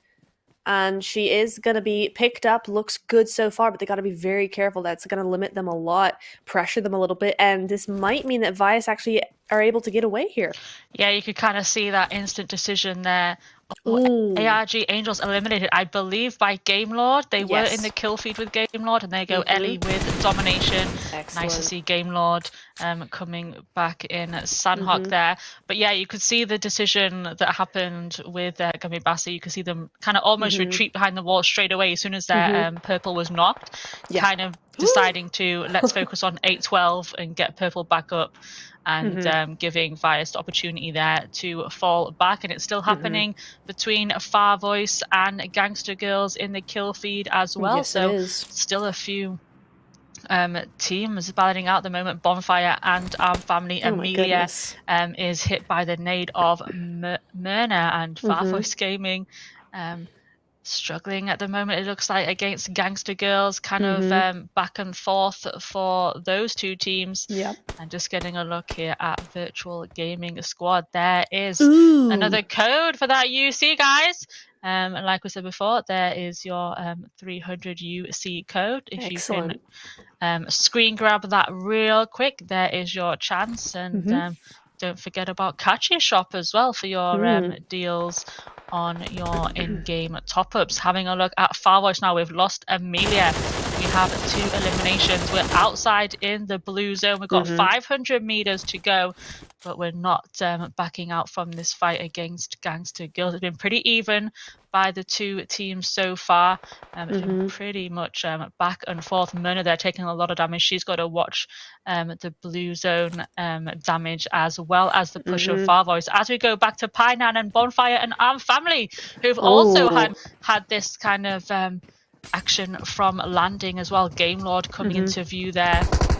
Comstal pushing on to Taya, not going to beat that DBS close range, and teammate Gucci there coming in to eliminate Armed Family. I believe. Yes. That was the last player, and she can get Comstal picked back up here. Still, Myrna Grenadier. There we go. Gangster Girls and Farvoys Gaming still with each other. Oh my god, this nade. Shake each other. This nade is going to go flying in. Myrna, oh, it doesn't? With a chance there to just move out the way of that, and looks she's boosting up her health. Caramelia has gone down. Myrna is still coming. It's a duo left of Farvoys, nearly eliminating her own player there. Farvoys got to be careful. Zone is closing. You've got to contend against the blue zone damage 500 as well. meters. But they really are not backing out from this fight. Neither team wants to lose this one or even back down. Xena has gone down. I think that's only Myrna left up now. She's got a DBS, though. We know how much damage that can deal up close. And our Farvoys going to push in together. We're still hanging on the outside. This makes me nervous. Both teams, it's a 2v1 right now. Orio's going to go down. It's a 1v1. Lisa against Myrna. Zone. And I think the play zone there taking out Myrna, and Gangster Girls eliminated. It's always a shame to go out by the zone as well. I know.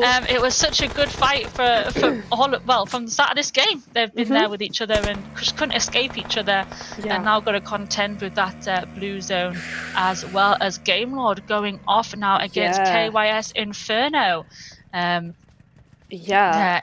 our kill feed. They're just going back to back to back with these teams. I'd love to see a little bit more from their perspective. I mean, how many kills are they on right now? It's got to be, I think they've gotten rid of like at least 2.5 teams, maybe 3, but hello?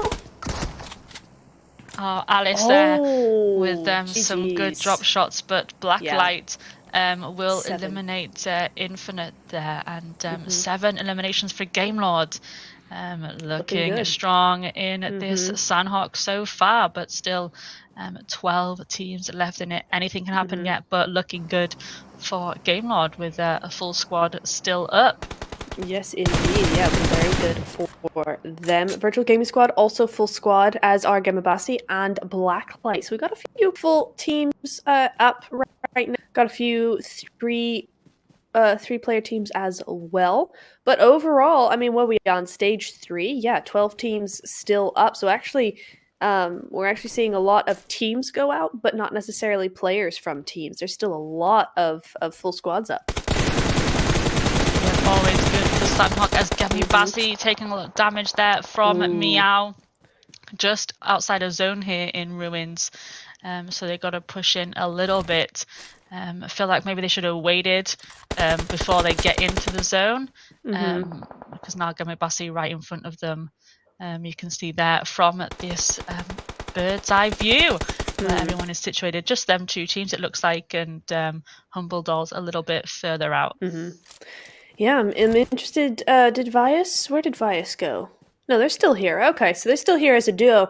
And just earlier, they did manage to get out of that situation with Gemabasi, but looking at that zone, I was kind of wondering if they were going to grab that hilltop and then try and gatekeep them, because Gemabasi were actually outside the zone just on the other side of those compounds, and I didn't know how that was going to go. I thought Vias had a good opportunity there to try and do some gatekeeping, but Gemabasi may have gone the other way, because clearly there's been no change to either team, so they're both looking good. I don't actually know where Vias is right now. They're probably west of the island.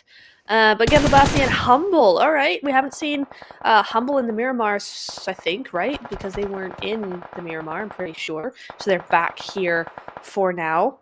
Yeah, they were not in Miramar. So they're back. This is their second game of the evening. Currently 0 nations, and they've lost Sophia. Kiki is down. So a little bit of a tougher time for them, but, it is Sandhawk. It's a smaller map. And it's not on their cliffs, Humble love those cliffs, and the zone's not gone up there. So they're having to fend for themselves elsewhere. Speaking of Vias, I was just messaging them, but there they are in that kill feed. There we go, with the DBS Reno does go down to Opium of Rook. Blacklight in a bit of trouble to Game Lord as well. Amy just going out there. Vendetta a solo for Vias now with Rook on her tail. Here we go. Nature just getting on top of that rock. Great position for that rock. It's going to be nade for nade here. Who's going to throw first? Who's going to get it first? Nature goes in with hers and pushes Vendetta into the open, but Vendetta's nade does knock her. She does get knocked from that, but with her teammates close by, it's an easy revive for Rook. Nice little nade exchange there. Yeah, that was really fun to watch. Unfortunately, Via's not going to be able to get that posthumous elimination there, so that's a shame. But GG's well played by both of those teams. Their respect looking good as a full squad. No eliminations just yet, but that may change as Gimibasi moves straight towards them. Yep, looks like they're going to not stop for this one. Respect just pushing Gimibasi away as they move into this zone. A few meters to go. Still got a minute and a little bit for that next one to move in. 11 teams. It's Diablo now goes down to Kowalski, and I believe Kowalski is a solo for KYS. So she's got a nice knock there on Game Lord Sirens, but Game Lord with the full team. Kowalski is going to be in a little bit of trouble now. Yeah. With a full team of Game Lord in front of her. Just going to go for that revive first. They might not know that Kowalski is a solo unless they do keep their eye on the kill feed. I know some teams watch it and some teams maybe don't follow it as much, but there we go. That nade's going to go in. Just see her run past the window there, just goes to the back of the building, and Lisa's going to throw a Molotov in next. Nice. Plenty of space for Kowalski so far though, and here comes the push of Lisa. Lisa's going to go first. She's going to throw in another Molotov. Missed. Still not quite found where she is though, and that one just bounces outside and gives Kowalski an extra second there as that stops them from pushing in. But the trio here are going to come in. Diablo, can we see her now? Diablo will go down to Kowalski, and there we go. Eliminated. Oh my goodness. But, doing well there. I think, did she get the thirst in the end? Did she take that point? She did did. She take that point with her before she went out? So Kowalski there, and we lose KYS Inferno. Oh no, that's a shame. They've been doing so well. But Virtual Gaming Squad, hello. On to Respect, I think. Yeah, down there. So Virtual Gaming Squad currently still here with a full squad, so I don't see them though. I'm confused now because where did they go? Unless it was just a solo and that the kill feed's not, or the squad list hasn't caught up yet. Excuse me, I'm not entirely sure what happened. Oh no, the Game Lord. From one team on to the next. Here we go, Gamabasi. Yeah, pushing straight into Gamabasi this time. They want more than these 9 eliminations. 9 so far. Whoa, Look at that Molotov coming in. I think that maybe will first Yetem, unless she's got a corner there. And just getting helped out by Virtual Gaming Squad, who take out Melina. So a bit of help there from a third party as Yetem did manage to crawl away from that Molotov. Is getting picked up by Lisa. Ellie has gone down. Meow coming in and taking down Nada. And Lisa will pinch that elimination point from Virtual Gaming Squad there. So a little bit of help there from Virtual Gaming Squad just outside them. That will be a 10th point already in Sandhawk, and they're coming back from that Miramar where they are. It's always happens, isn't it? I predicted them for the last game. They're going to come back and be OP in the next one instead. And I 8-12. We lose 8-12 there. Real quick, Malak going down to Respect. So Blacklight and Respect elsewhere in there. But Virtual Gaming Squad looking like they've got a good position up there. That's Gamibasi there, still with the duo left in, zone closing in. They've got 5 seconds to get in here, and Blacklight down to a solo, and that's the only solo at the moment. Yeah. as Virtual Gaming Squad got to move in now as well. Yeah, I was just thinking, I was looking at which teams were full squads, and I was like, Virtual, they got a good spot up here, full squad, ready to go. But then the zone hit, and it's gone straight to all that open space over there. I don't think anyone's actually in zone, so they have just as good a chance as anyone else, except they have a lot farther to go. Bonfire have the best spot at the moment. But yeah, I was thinking virtual gaming until that zone hit, because man, that's gonna be such a tough one to actually maneuver.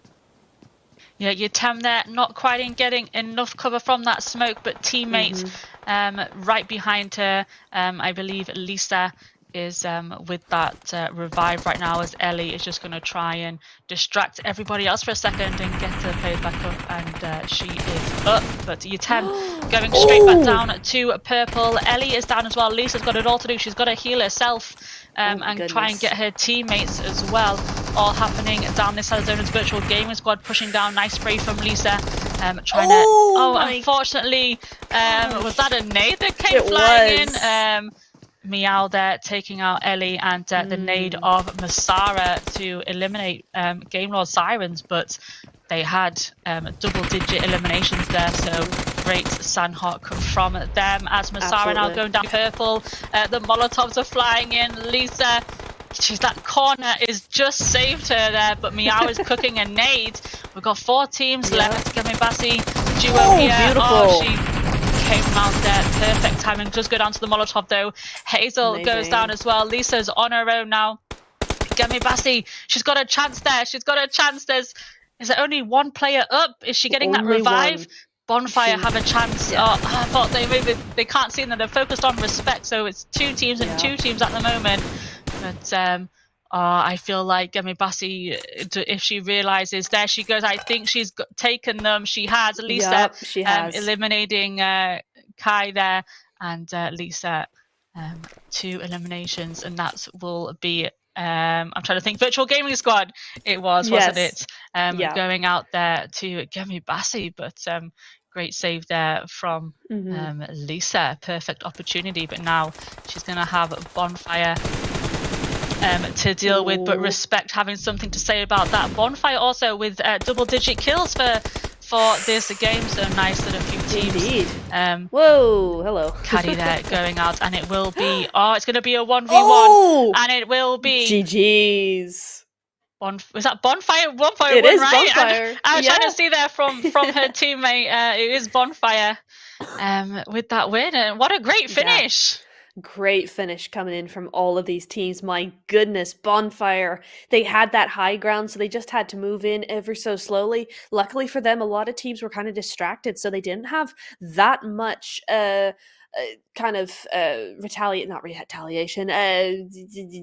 challenge coming in, so they were able to just kind of weasel their way into zone through the grass up on top of that hill, but they had a great control of what everybody else was doing.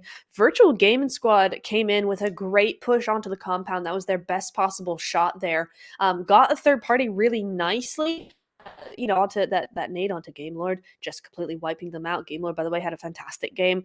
And for Gamibasi, it was a really good game for them as well. They fought really, really hard to get to where they got to. And for them to actually grab Virtual Gaming Squad, I mean, that 1v1, she got the job done. Just such a great, exciting final zone there for the Sandhawk. But Bonfire, man, doing some work. Yeah, what a action-packed game from start to finish. I feel like we barely had a chance just to rest and just watch teams looting there. It was literally from the drop all the way through to the end. Some great fights and just constant action by all of the teams. Absolutely. It was some great plays coming in there. I mean, we saw a few hard hitters, but honestly, it's Sandhawk. I think this game in particular is one of those games that no one did badly. I don't really remember any teams that went out super duper early. They all kind of hung on. They all got a couple of points, I'm pretty sure. So overall, it's just a great game for all of these teams. Looking very good, looking very promising for the final 2 ahead. Yeah, this is why I just love Sandhawk. I know. For me, it's definitely my favorite. I just love Yeah. it, and you've just seen a great example for everybody watching as well, of why it's such just an interesting map. It Yeah. really is just interesting, um, full of action, teams pushing teams in that game, great fun, some great plays we got to spectate as well, and a good win from Bonfire at the end there. Excellent win from them. Yeah, it's just good, and it's so much fun to see a team like Bonfire come in with that kind. Oh, hang on, let me finish my thought, and then we're gonna get to Meow in a second. What? I know.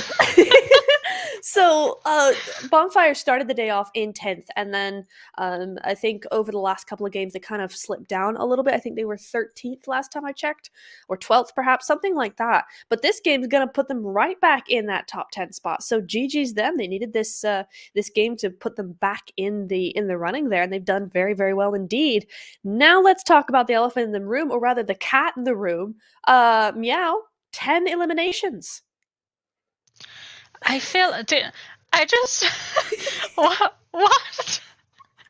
Like, did we miss this? I feel like maybe we didn't spectate Virtual Gaming Squad No, we that didn't. much. We didn't get a chance to see where they got all their kills from. Yeah. So I'm interested to know how many they actually ended up with. Right. If Meow has 10 on her own, because we didn't see their point of view that much. Right. Or it was towards the end there where it was all happening. I didn't kind of like glance up to see how many total they have. So that's going to be a surprise for us on Oh, yeah. when we get to see the points there. But Yeah, I'm 10 excited. from Meow, great effort. And then Goksu 6, Yeah. so still one of the highest we've seen today as well. For And then real. it's nice to see 5 different teams there. We've got Gummy Bassi Yeah. Purple, Dynasty there as well, and there you go. They had 11. She got 10 Wow. of the 11. So great effort from Oh. Meow and Game Lord there. They did finish with 10 eliminations as well. Very So a few nice. teams there in Sunhawk getting those double digits eliminations. Very, very good indeed. I mean, Virtual Gaming Squad having a great game. I mean, what did they come in 4th place? Because I think Game Lord came in 5th place. So then Virtual Gaming Squad were the next to go out. So yeah, 4th place overall, 11 eliminations. I mean, that's such a good result for both those teams. Gemabasi, they came in 3rd. They came in 3rd, and then Respect in 2nd. Respect just getting taken out by the zone there just a little bit. But my goodness me, these top 5 teams just having such a good game coming into this. And Blacklight, not bad for their first game of the evening either. 6 more points going their way. Yeah, with just that squad elimination on Infinite, I believe. So there was actually 4 teams there who didn't get any points, and I'm surprised because it's my God. Look at this to the left there. I mean, by far the greatest for a few teams, rather than it just being Dagestan, with Right. Dagestan not being in here. Now you've got a few teams that coming through in Sandhawk, double-digit kills, loads of damage, putting in the work, and look at Bonfire. Bonfire definitely doing some cheeky either stealing the elimination or just getting that last hit on a player from damage from somewhere else. Exactly. So I mean, good for them. I feel like we didn't get to spectate them very much until the end either. No. So they kind of came up from nowhere and took the win, and Respect. There's our overall standings pushing up into 2nd, but still massive gap there from Dagestan. If you want to try and get 1st now, you've got a lot of work to do. For real. Oh my goodness me. I mean, what a gap they've been able to put themselves in. But Respect coming in with those 55 points, very good. Blacklight, surprisingly, only have dropped 1 place and only by 2 points, and they've missed a game so far. So it's a really good game here on Sandhawk to just maintain that top 3 position. But they're going to have to work hard because Gemabasi are right behind them. And in fact, there's a lot of teams right behind them because Vias and KYS, they're still tied. They have been tied this entire time. And yet, here we are, 46-46. Bonfire with that win coming straight up into 7th, so firmly within that top 10 as well. So looking very, very good for multiple teams here. We continue to be really close with this one. Yeah, and Game Law, just mentioned Game Law Sirens there. 10 eliminations from that game boosted them way up in contention for that top 10 now. So, you know, a few of those teams that were hanging around the bottom earlier to the start of the day, now putting in the work and closing that gap. Absolutely. For real. But Sandhawk is over. Our next game is going to be Erangel. So while we get all that set up, we are going to be going into a very quick break. So stay tuned and we'll see you all in just a little bit. And chase the sun, we gotta move, follow the tempo, gotta take it ice, gotta let it roll. There's 100 different ways how to spend up all your day. We're gonna make waves out of the new wave. We're gonna make waves out of the new wave. We're gonna make waves. We're gonna make waves.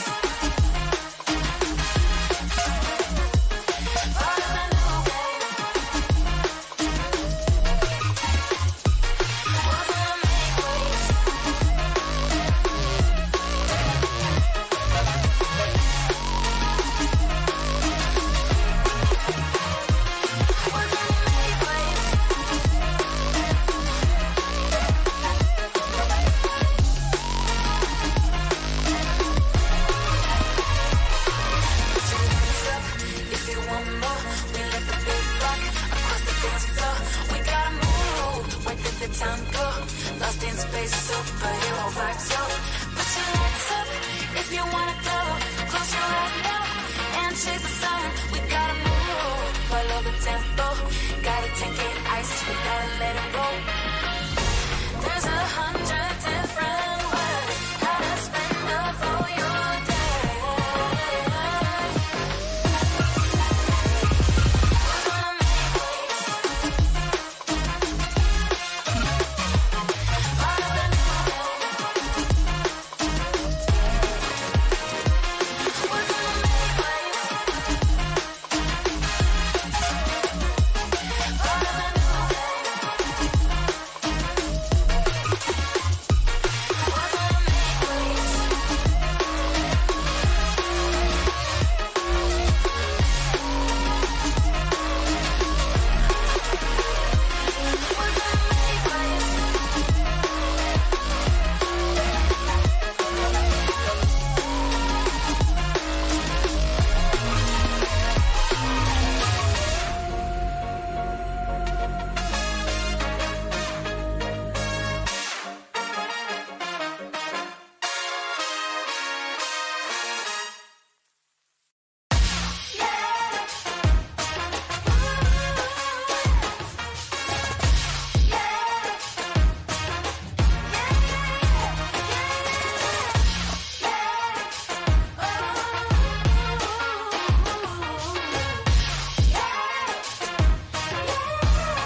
time go.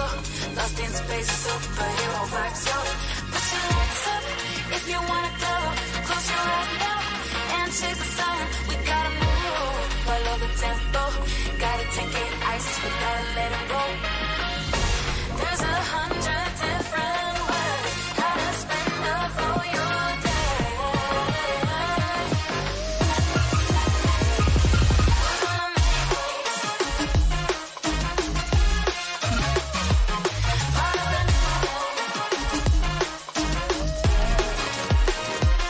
We're gonna make waves. Follow the new.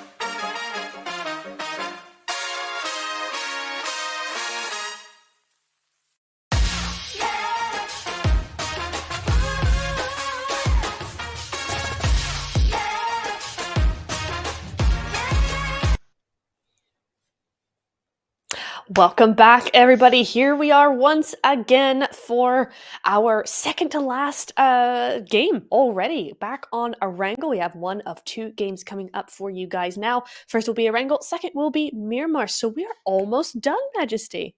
Yeah, it's been a really quick night.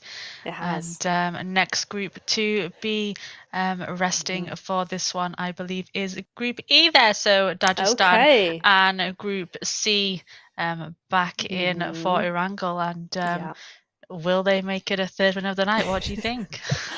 I mean, honestly, I think they'll attempt it. I think it's, it'd be fun. They kind of, because they've already got the back-to-back, it may have not been their plan. I think their plan, okay, how to make this a cohesive thought. The plan was, I think, to have that initial really, really good game, go as far as they could with it, get that gap. Then they had the back-to-back win, which I don't think necessarily is something you can plan for, right? So I feel like that might have been a result of they're on fire today, for real. So I think that was just a result of that. Then they had to miss a game. You've got all the other teams having an extra game, some new teams coming in now, etc., which they haven't had to contend with. So I think it's going to be harder for them to actually get that win, but honestly, they're on such a roll. Why stop here? So I think the attempt is certainly going to be made. Are they going to get it? I don't know, but yeah, the attempt is going to be there. So are you going to predict them, or are you going to go with a different team? I think I'm going to leave them be for now. I'm not going to go ahead and go for them. Instead, for Erangel, you got any ideas? Who are you picking? So I thought I might just go, seeing as though I did predict them for game one and they missed it, I'm going to go with Blacklight and, Nice. They've warmed up in Sandhawk and see what they can do. Yeah, I thought, seeing as though I did back them originally and they are in this one, I'll go with Blacklight. Excellent notion. I like that. I think I'm going to go for GLD on this one, Game Lord. They had such a strong game coming into that Sandhawk.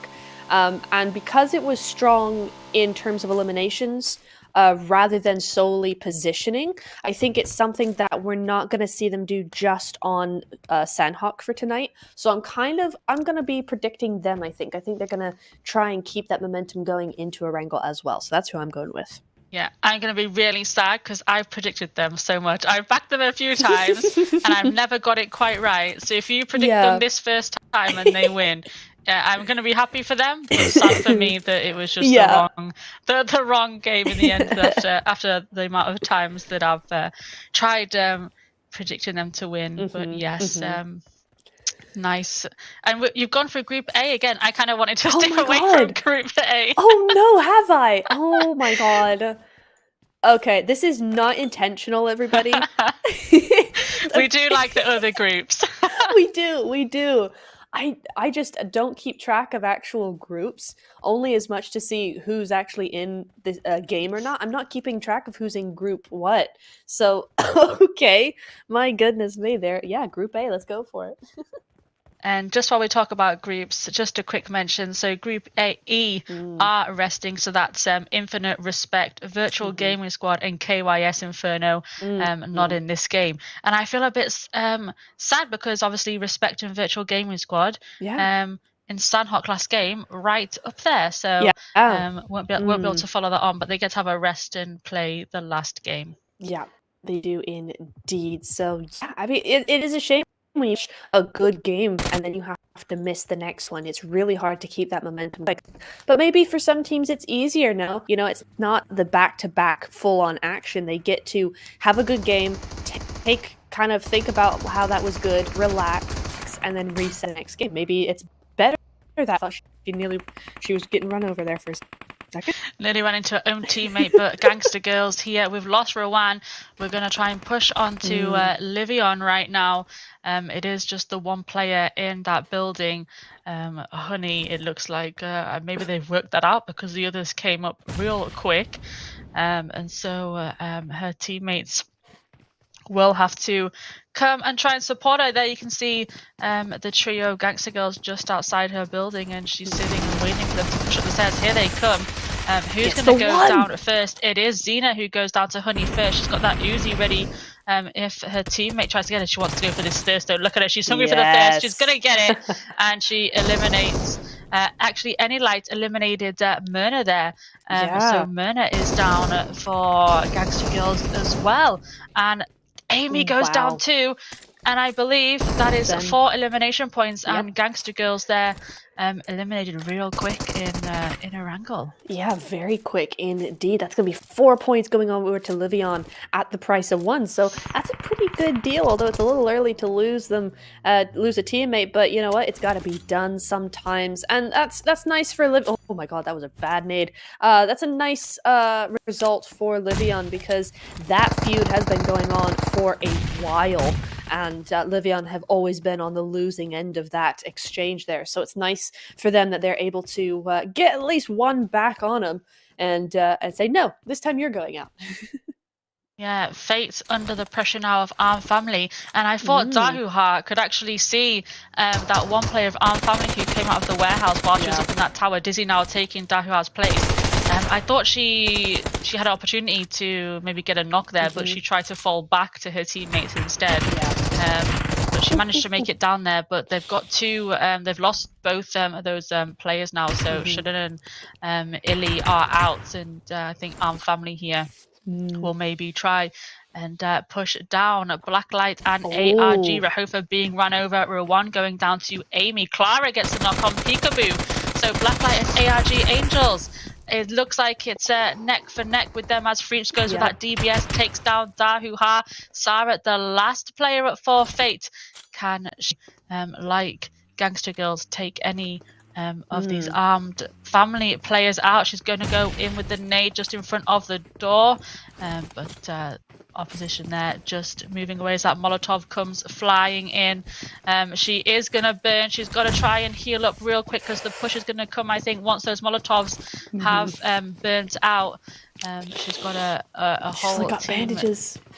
Down below her. Only that level 1 helmet too, and it's going to be a tough ask of Sarah, but we've seen it before from many of these pro players, of course. So what can she do now? She's taken a lot of damage again as more throwables go up. Amy is our Grenadier there. You can see from the kill feed, and Sarah, she's got nothing left to heal with, and she will go out to Alina there. So that is Fate Esports eliminated in 15th place, and 2 early teams eliminated there. Don't often see that much in our bigger maps so quick. You know, you really don't. Teams starting to do a little bit more of a hot drop coming in to the second to last game of day 2. Yeah, it's stage 1. The zone has just pretty much started to come in, but it's being very slow. So we've not seen all that much of zone come in just yet. And yet we have 2 teams eliminated. ARG going to move straight into Livion if she's not extremely careful. Clara, this is not move. Yeah, I got scared for a second. She was going to go straight into them, but I think maybe know. she heard or saw something because she quickly Yeah. kind of spun off to her left and just avoids that one. She's got a lot of safe playing to do for a few more stages, I think, now, just to try and go for some placement points as well and a few eliminations if she can. Yeah, absolutely. Looking pretty yeah, it's gonna be a tough game. But as long as she can remain quiet and chill and just play slowly, play a game, she should be okay for a little while longer at least. Moving on a little bit of a bridge camp coming in here. Looks like the zone has gone to them, so we can't quite see it just yet. Would love to see that come up on the map in a second. But it looks like it has gone down to the island. So these bridge positions are very, very important. Love, love, love bridge camp areas because it's not something you can do for the entire game. You know, you only have a couple of minutes to try and maximize your elimination point. There's coming across. Bassi looking to maybe maintain a higher ground, though. Maybe a bit more of a central than that bridge was going to give them, which is interesting. I would have hung around for a little while longer, but maybe it's not worth it. You know? What's worth it is Bias having this spot, though, because 8-12 are trying to get across. Yep, just going out of sight there, just spreading out. You can see all the different players traveling around, trying to find a safe spot. Manifest is in a little bit of trouble though, and Besiktas not too far away as 8-12 there for Taba, knocking Gal, and Zeros is down to Kitty. So 8-12 focusing their attentions both ways on Vias and Besiktas. Besiktas there getting one back. And Kitty will be eliminated by Besiktas as we get Zeros picked back up. So the trio of teams right now just on the edge of this zone. Yeah. Didi and 8-12. I think maybe Netra had an issue with her mic there. She was mid-sentence. But I'm sure when she comes back, she will finish that off for us, whatever she was thinking. 8-12 here. They did lose Kitty to Besiktas. Look like they want to relocate elsewhere. And just while we watch 8-12 finding a new home, I'm just going to mention real quick about Catchy Shop, our trusted platform for topping up your gaming accounts. So any UC for your PUBG mobile account, you can head on over to Catchy Shop, where it is cheaper, faster and safer, and great deals are guaranteed. So if you need any of your game top-ups, you can head on over there as we jump straight back into the action.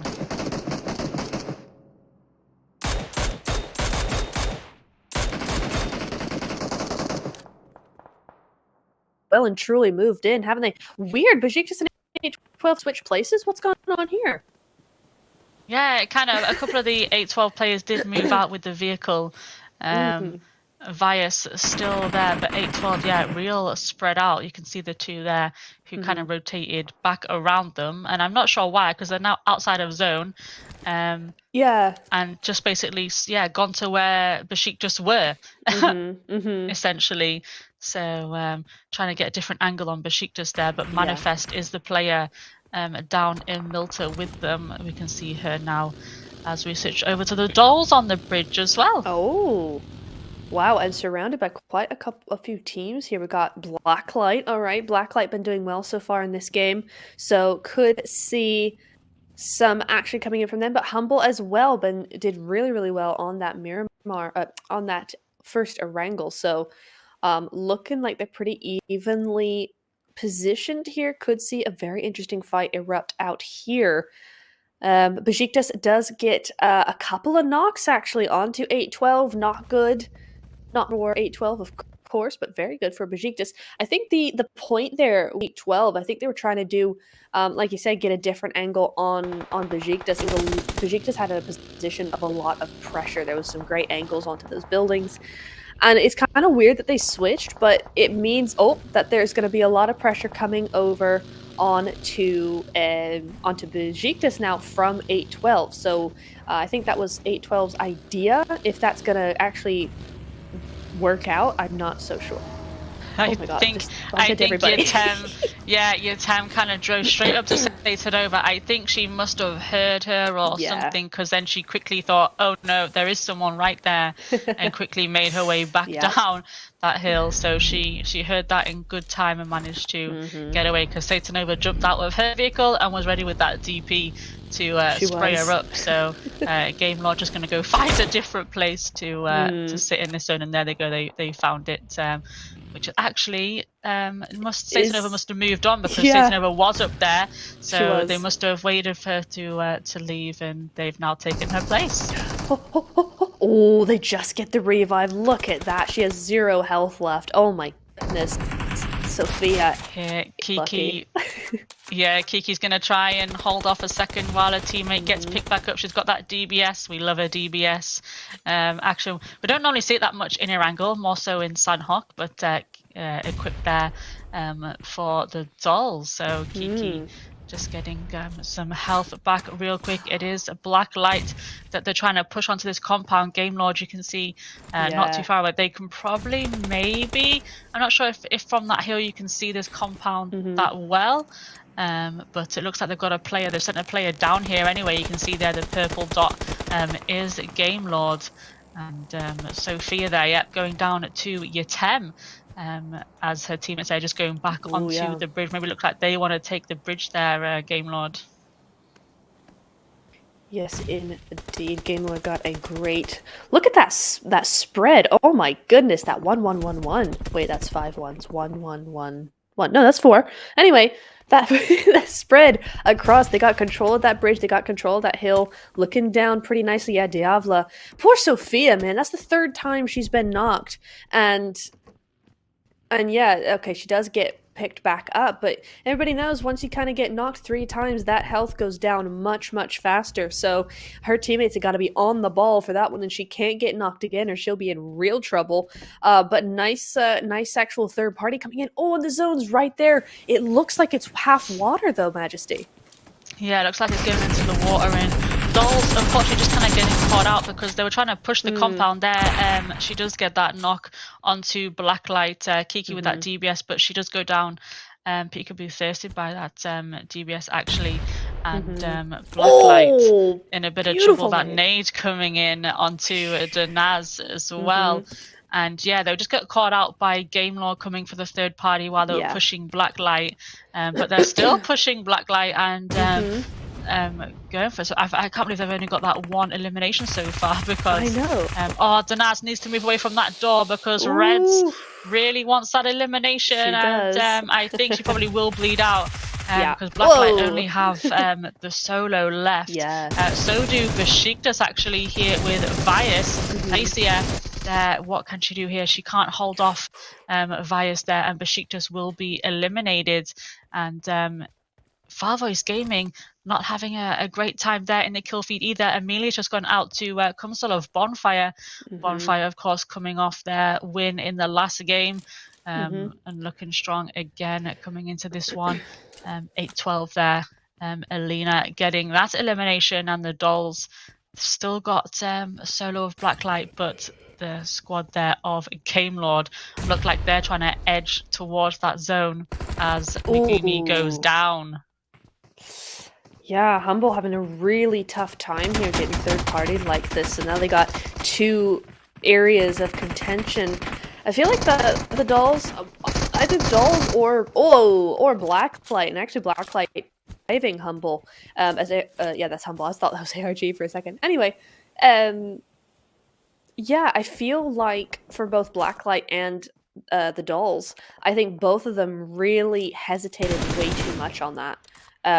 It was far too slow. They had to have known teams were going to start coming in there, and Humble especially were in a real treacherous position there with backs so open to the island up there. So I feel like on both sides, that went on for way too long and actually allowed Game Lord to have a third party, because the time that they third partied, one of those teams should have been gone. There should have been a win there already, and then Game Lord would be able to third party whoever had survived. But yeah, I think that just kind of fell a little slow. It felt hesitant at time. I think that's kind of where that ends up being, because I think Humble could have won that. They just had to be a little bit more on the ball with it, but they do go out to that third party, which is unfortunate. Yeah, and I'm actually surprised. The solo of Blacklight is still there, but I don't think it'll be long before she gets eliminated. She's trying to move out of zone there, and will go out to the spray of Ellie straight out the vehicle. Yeah. And all of my predictions today have just gone in the water. They have.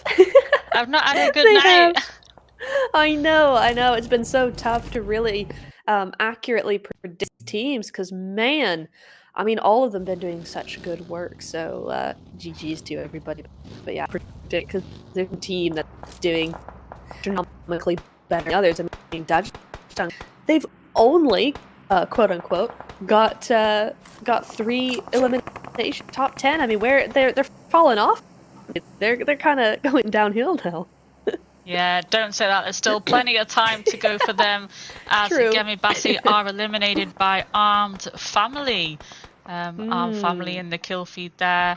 You can see them just outside of zone. Caramelia has got a nice spot, but I don't think she'll be able to zone keep a full squad on her own in that shack, because one nade will be the end of her. So maybe just keep quiet and don't let anybody know you're there. Otherwise, a team will come crashing down on you.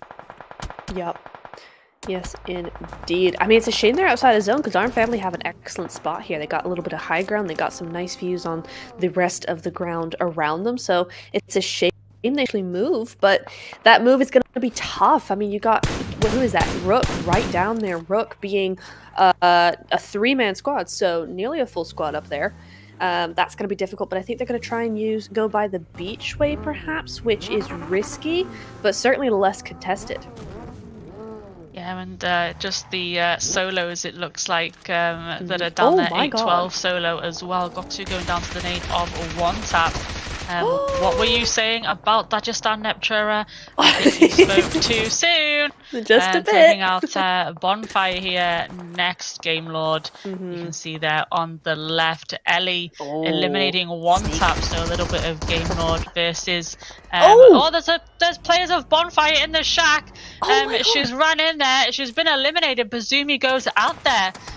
Nice Bonfire, just trying to wait in that shack, and I just don't think Bazumi realised anyone. She's ran it straight in there and is eliminated. And Satanova switching to first person, trying to take on the nade of a teammate. Her own teammate's nade, knocking Satanova there. And Bonfire are still there. There's a duo left of them, just one. They want to get the revive up and get eliminated by Diabla. Her health was way low there. She waited a little bit long to find cover, as Caramelia is eliminated as well. So that's Farvoice Gaming out, and Game Lord looking good for this one. It's going to be the first time I feel like Neptune has backed them, and they've got a high chance of winning. All the times that I predicted you, I'm going to be so sad, but it's going to be good. Good points for Game Lord. Already 7 eliminations, full team. And the rest of the teams there, you know, you've got Bonfire Duo, a couple of solos still in, hanging on for placements. Yeah, and then, Bonfire still here. Bonfire the duo played it so good there. She's managed to get that revive as well, so they're back up to a duo. And Zone is in. Game Lord there pushing in very, very quickly, and you can see the 2 solos, I believe, is ARG and 812 happy to just be in the water out the way. Yeah, I mean, Game Lord and Arm Family, but Game Lord more so are going to have to be very careful, these solos. Maybe not 8-12 so much. Arm Family have an angle on them, but they're going to have to be very careful of those solos. It would be so easy to kind of discount them, get tunnel visioned onto the teams on land, because they're the ones who can do stuff, right? But they're going to have to be, we're going to have to be very careful. 8-12 did go down, but ARG Clara, she's still in the water. She could come up at any point in time and do some real damage to Game Lord, so they're going to have to be able to navigate this one. Yeah, Game Lord look like they're controlling it so far, but Rook actually coming into this game as a trio, still here, just the 1 elimination though. But they do have this spot in the zone. I don't think they can kind of see Whoa. exactly any teams, but that spray from Lisa to Beautiful. eliminate Gucci there. And Game Mhm. Lord just following on from Sandhawk, just Yes. pushing teams here, hungry for these eliminations, up to Mhm. 10. Up to 10. Again, Wow. same as Sandhawk, and still plenty of players in front of them to gain even more.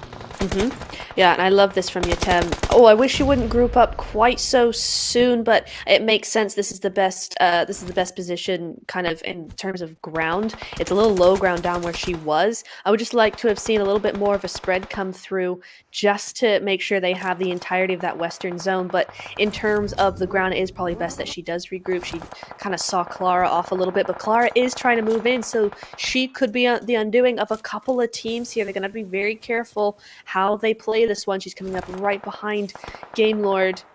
Zero defeats actually for ARG right now, so they're going really for that placement at the moment. Top 4 looking very good. Oh, but I'm biting my fingernails. It's our family as a duo, but they've got 10 eliminations as well. Ellie getting knocked there. Diablo does get rid of Clara, so that is that threat neutralized right away, but Rook and our family looking to do some controlling of their own. Yeah, Rook starting to get involved now. Family looking like the team under threat at the moment as the nade comes in from Diablo. She's going to throw a second one to follow that real quick. Alina goes out to Nature. So it is going to be Game Lord squad against Rook as Family just go out there in 3rd place, and Game Lord managing to get their knock players back up.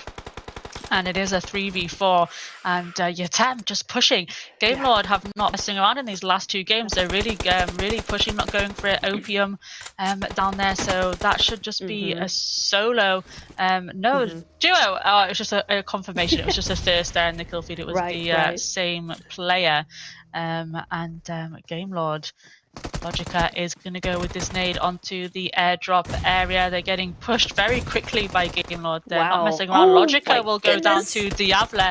Nature's the last one up. She's got a DBS, but she's got a whole squad to contend with.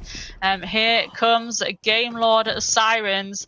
Are they going to have their first win of phase 2? The DBS comes in. She gets down 1, and it will be a win for the Game Lord Sirens Neptura. Yes! Excellent work from Game Lord. Oh my goodness. A win for Game Lord. Oh my goodness. What a game they had. That was fantastic. GG's. Rook had the one. She had the DBS, but she was just overpowered there at the end of the day. I was a little worried that Game Lord were going to just overextend ever so slightly over that ridge line, but they didn't. They did it really, really well. They did push forward. They had that zone, and they made that pressure go onto Rook rather than letting Rook come to them, which was really nice to really pressure Rook into making a couple of mistakes, which I don't think they did in the end, but it was just that advantage. Game Lord had that momentum. They had the man advantage. They were looking really, really good. So very much a GG's there. 26 well-earned points going their way. Fantastic. GG's. Yeah, and I feel it's like we've seen totally different Game Lord in the last 2 games compared to day 1. So maybe just getting in there now. I mean, just pushing those teams in the last 2 games, really going for it, and it's paid off for them. So the confidence there just to push and go for it as a team has paid off for them, and they get their first win of phase 2. A little bit bittersweet for me, of course. I normally back them at least once a day. I predict Game Lord for a win, and the one time Neptura picks them, and they get the point for Neptura. But they do. I'm glad they finally got the win there. As we see Diablo and Ellie in 1-2 there. Diablo with 8 eliminations. Yeah, really, really good work. I mean, those two just putting in 13 of 16 kills total. So fantastic work coming in there. That's a lot of work being done by these two girls. My goodness me. Arm Family as well, putting in some work there. 7 eliminations between those two. And Amy as well with her 2 eliminations as well for Blacklight. So looking very good across the table. But yeah, Game Lord really took this one by storm. Very, very well done. Yeah, and I feel like there must have been a few teams that took the majority of that lobby in regards to eliminations, because we don't often see somebody with 2 eliminations there from Amy of Blacklight in the top elimination. So it will be interesting to see that graph. And there we are. Look at that. Actually, a lot of damage from quite a lot of teams and not reaping the rewards from that, especially Blacklight. And Livion as well, even Vias putting in a lot of damage there. But Game Lord Sirens, 2,400 and 16 eliminations, received equal damage to eliminations, so paid off for them what they put in. And then Arm Family not too far behind them there with the nearly 1,800 damage. Yeah, absolutely. Very, very good indeed. My goodness. But here we go. Overall standings. Let's see where 4th place for Game Lord. This is how close it is. They had 2 really good games and they're top 5. They were 18th before Sandhawk. Yeah, like I said, well, like we said at the beginning, when you asked me what are the teams that I want to see more from, and we said Game Lord, and they've just come through in 2 games from basically the bottom of the table and push themselves into 4th place, and that's what 2 good games. And I just hope and wonder if they will carry this on, because they've been great the last 2 games with those with the aggressiveness. It's been nice to see them coming back. And so well played to them, because that's massive difference from where they started off tonight. Absolutely. Yeah, such a great for them, and comfortably so, right? As we've been seeing, the top 10 teams haven't been putting super high point games where the situation where Game Lord would go all the way back down in a couple of games is not necessarily the thing that's going to be happening. I think all these top 10 teams have been moving very consistently, but not by 30, 25, 30 odd points. We've only had Dagestan, and we've only had, I think, Game Lord do that. I think Bonfire had a pretty good run in the Sandhawk, but I can't remember how many points they actually had. So my point is that Game Lord they're not in a position where they could very, very easily go all the way back to where they were. They are pretty firmly in that top 5 and firmly in that top 10. So looking very good for them. But we will be seeing them in this next Miramar coming up. We'll see if they can get a back-to-back. All of that coming up after the break.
Take it ice, we gotta let it roll. There's 100 different ways how to spend up all your day. We're gonna make waves. Part of the new wave. We're gonna make waves. Part of the new wave.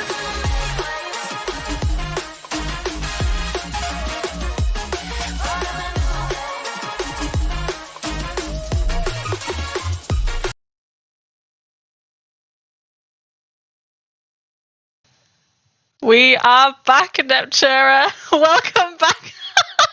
Hello. I had to unmute myself because I was muted. So I was looking at you, looking down, and I thought, okay, we're back. Hello. Yeah, welcome hi. back. Hello. Welcome. Welcome back, everybody. We're here with game number 4. I was just getting up chat. I wasn't looking at anything. I'm just getting chat back up. Anyway, hello, everybody. We're back here for game number 5. Yes, it is 5. Back on Miramar once again. We're looking very, very nice indeed. We've had a lot of really, really cool games coming up. So, Majesty, final predictions. Let's go. All right, I need a point.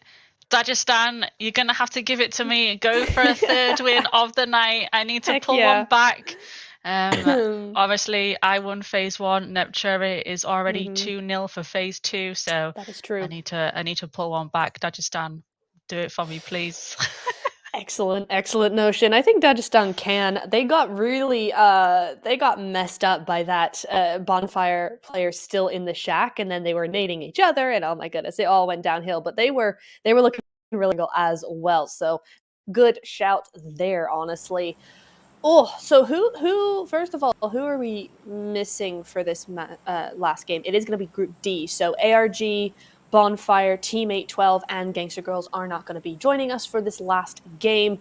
So I'm kind of thinking for this one, Arm Family. I'm going to go with Arm Family for this Miramar. They were looking better in that last game, and they generally do very well in Miramar. So for them again. Yeah, that's not a bad shout. I was kind of torn between 3 teams. I also had Arm Family and Besiktas in mind, but I went with Dagestan. I need to pull one back, so hopefully they're listening to me right now. Yeah. But yeah, good luck to all the teams. Final game of the night. I know. We will be back, of course, tomorrow, though, so not too long to wait for the next 5 games. We'll be here every night until Thursday, so we got several more opportunities for these teams to make a name for themselves here in Phase 2. But just while we wait for that zone, there is the zone down to the south side, looking very spicy indeed. In fact, very similar to the first Miramar we had, where it ended down by Los Leones. So we could see a very similar zone come into play there. But while we wait for these teams to kind of loot up, let me tell you about KG Shop. You can find their link down in the description below, so go ahead and check them out because they are a trusted platform for topping up your gaming account. So if you need UC, get it in the KG Shop because it's cheaper, faster, and safer. So in the KG Shop, great deals are guaranteed. So go ahead and grab your in-game top-ups over there. So check out the link while we wait for these teams to get sorted out. But we are looking like these teams... well, it's a bit too early to say, but Far Voice for sure got a couple of vehicles getting out of the hotspots down there, because that zone was not particularly congruent with this zone. So I think there's a little bit of a hot area over towards the Los Leones portion of the map, so they're going to be moving on out. But Virtual Gaming Squad had every intention of dropping here. They know that Rook go here as well, so we got a hot drop on our hands. Yeah, we don't often see it that much in Miramar unless it's Los Leones, of course. Besiktas always there, but obviously 8-12 are not in this game, so that is free for them. But yeah, we don't often see 2 teams down in this town though. Mm-hmm. So we've got Rook and Virtual Gaming back after missing the last game. Mm-hmm. But yeah, the two teams here. Let's Rook a trio again. So they're missing their fourth player again. Maybe can't make it tonight, but they're playing on as a trio. And of course, not too bad as a trio either, as we just saw from the last game. Exactly. Yeah. So nothing to really worry about here, except in hot drop situations like this, because of course you do have Virtual Gaming as a full squad right now. So a little bit of a man disadvantage there, but entirely doable. It's not the end of the world. Looks like though, oh, Rook, I thought we're trying to get away there, but Opium just getting caught out in the open ground there, so she's gonna have to go back to some cover. I don't know. The Virtual Gaming for sure want this fight. I don't know about Rook. It kind of looked like they were trying to kind of leave, kind of move back a little bit as they looted, but they might have to take this one. Yeah, I don't think they really have a choice because Virtual Gaming looked like they were edging a little bit closer. Yeah. You can see they're just gathering closer towards Rook, who did try and pull back. You can obviously we saw them, but now they have no choice. Just that one player who could possibly get away there, who's just distanced herself from the duo, and jumping over to Blacklight. Ooh. Here we are. In water water treatment, and do you know what? I'm not a fan of this area. I think I've said it before. It scares me a little bit. But there they are. And Malak, I'm not sure where Malak is, but she is not with the rest of her team just yet. No, she's not. No, that's a big spread they've got going, but you see that a lot with teams that drop here. You'll see a fairly large spread across water treatment because there's not that much loot for a competitive, squad in a competitive game. There's not that much, so you kind of have to spread out a little bit across that area. But I kind of agree with you, honestly. Water treatment, not my fave. Certainly not to stay there very long. It's a very difficult area to really navigate because there's a lot of angles you can get. It's the same reason why I don't like Minas Generalis, actually. There's too many angles. There's too many little narrow little holes that you can peek through and you can't see them, but they have full eyes on you. So it's just a really complicated couple of areas. And it's just nasty. Yeah, Logica getting caught out like there that. By Meow. With that mini, so already Rook down to a duo, and there is first blood. Yeah, I think so. Ooh, Kai came up as Opium there. Yeah. Not quite sure. Did she get a knock that we missed? I don't know. Not sure. But, Meow anyway is gonna push here with the AKM. Into Opium, gets a second knock. Nice. Can she take down the third player and get the trio wipe here? Going quickly to Thirstem. They want these eliminations, and just who is this coming down here? There is a third team here. Is that Fate? What are you doing? Where have Fate come from? They've heard something happening, and they're coming to join this little party down here, and they will have that height overlooking Virtual Gaming Squad there, actually. Yeah. Oof. I mean, this puts a lot of pressure on Virtual because, obviously they have to be very, very careful with the angles that they give over to Fate now. They cannot go wherever they want. There's a lot of open space where they are. So Nature actually might just have a little bit of respite, be able to get out of there. Fate aren't really looking at her. They're not looking in her direction. That fourth player, rather, in that 1-3 split up at the top may prove to be a little bit of an issue, but honestly, you cross that bridge when you get there. This is the first problem. You got to solve it. So yeah, she is going to be going ahead and getting out of there. And I don't think actually that player Fate is enough on that ridge line to actually look at her. Yeah, and a little bit of zone keep there too. But like you said, Rook will possibly have a chance there to get away, and that'll be great. Oh no, as we say that, she has been taken out by Dahuha. So she wasn't stealthy enough to evade that one, and will be eliminated there. Yeah, seems like it. What a shame for both Rook. Yeah, for Rook now. But, you know, good for Fate so far, paying off with that little third party. Got a point, got an early point as well. But yeah, Rook gonna be closing out the night with a 16th place, 0 eliminations. So no points for them. Blacklight and Game Lord being caught out in zone by each other here. Yeah, just hang on 1 second because we're going to fight in the blue zone, 1,300 meters away from zone. And I hope plenty of meds. You can obviously fight in first zone. It's not too bad, but you don't want to get caught out, knocked, or anything like that away from your team. And Ellie there just trying to pull back and find a safer route for her to get into zone. Doesn't want to go out just yet. Fair enough. Just gonna rotate around Blacklight there and find an easier path to take. Indeed. I was just thinking, though, while she was bumping about over these little hills, can you imagine taking an actual vehicle to this kind of terrain? Like just running off that ridge like she did? Can you imagine in an actual vehicle? That would be absolutely insane. All right, kill feed.